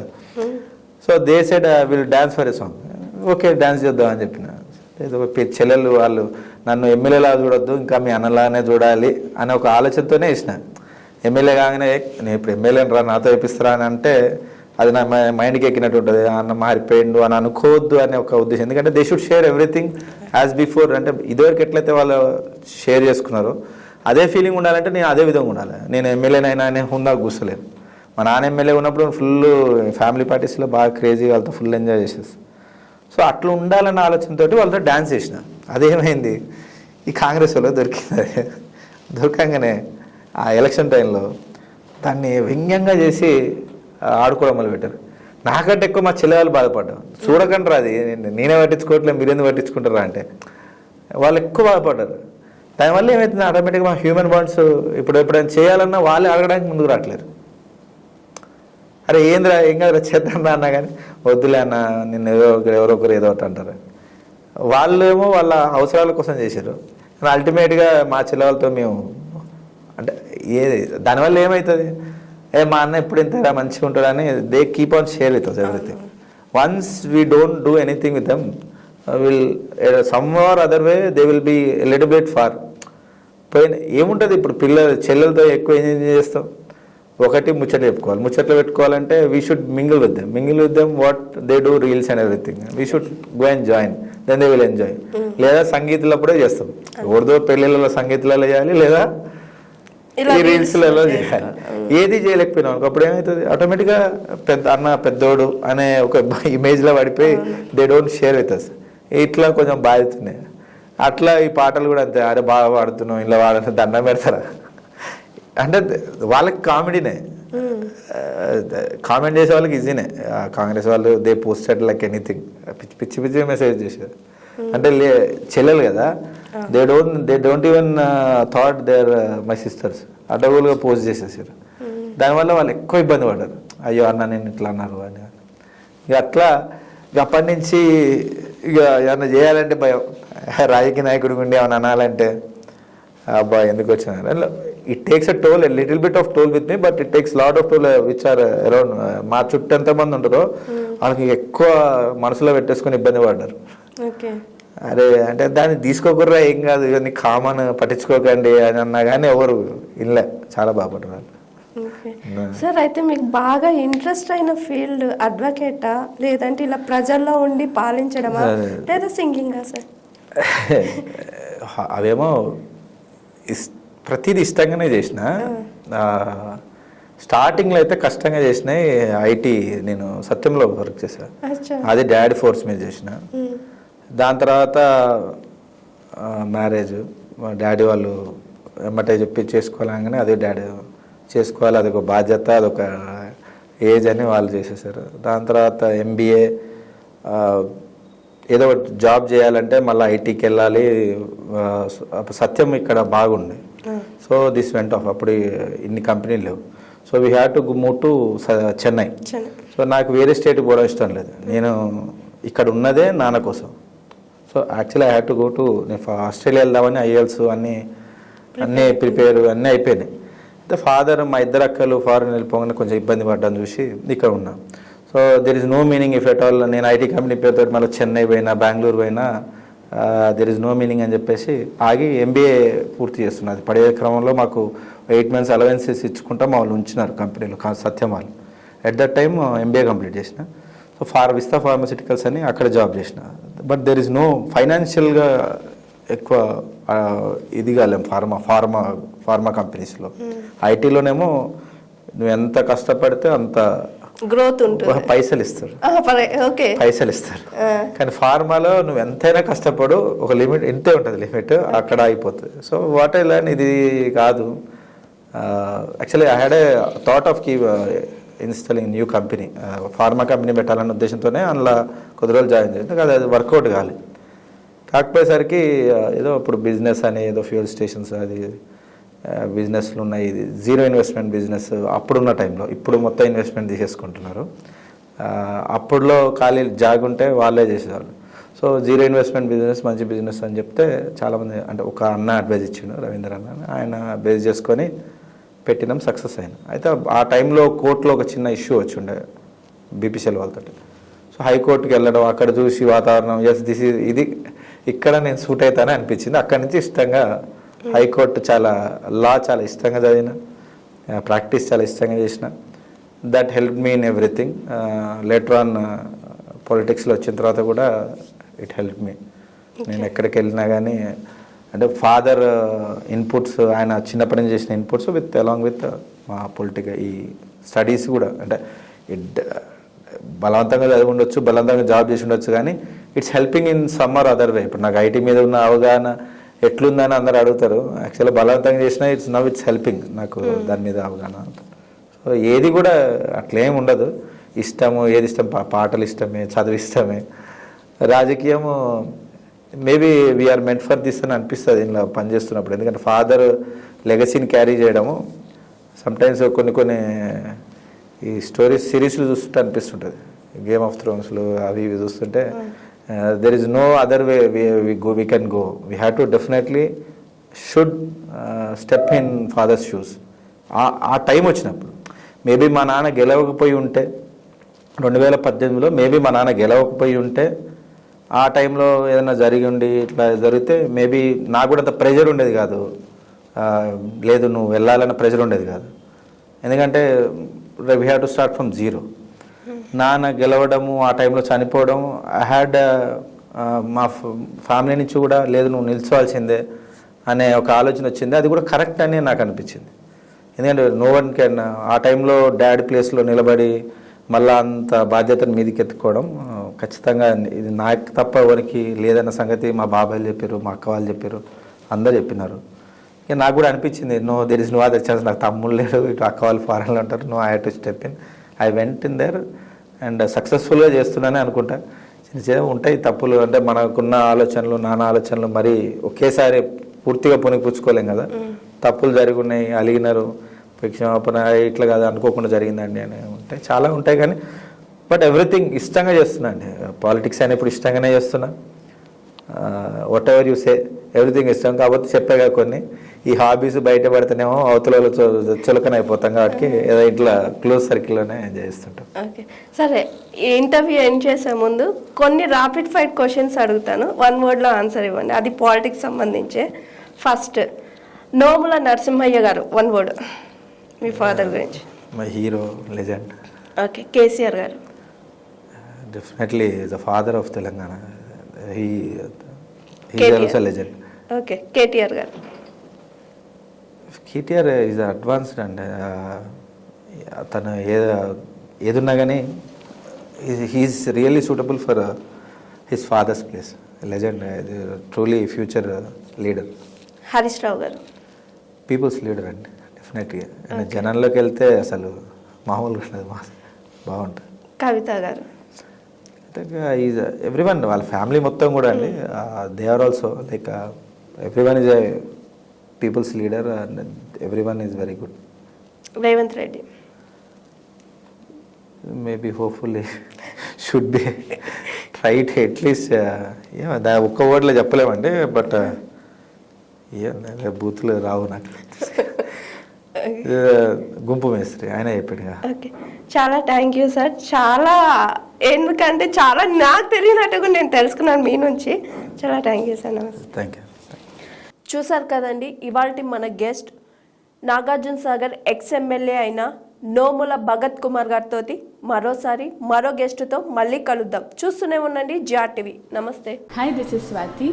లైక్ చేయండి, షేర్ చేయండి, కమెంట్ చేయండి అండ్ సబ్స్క్రైబ్ చేయండి GR TV. Hi, this is Monica. Please like, share and subscribe GR TV.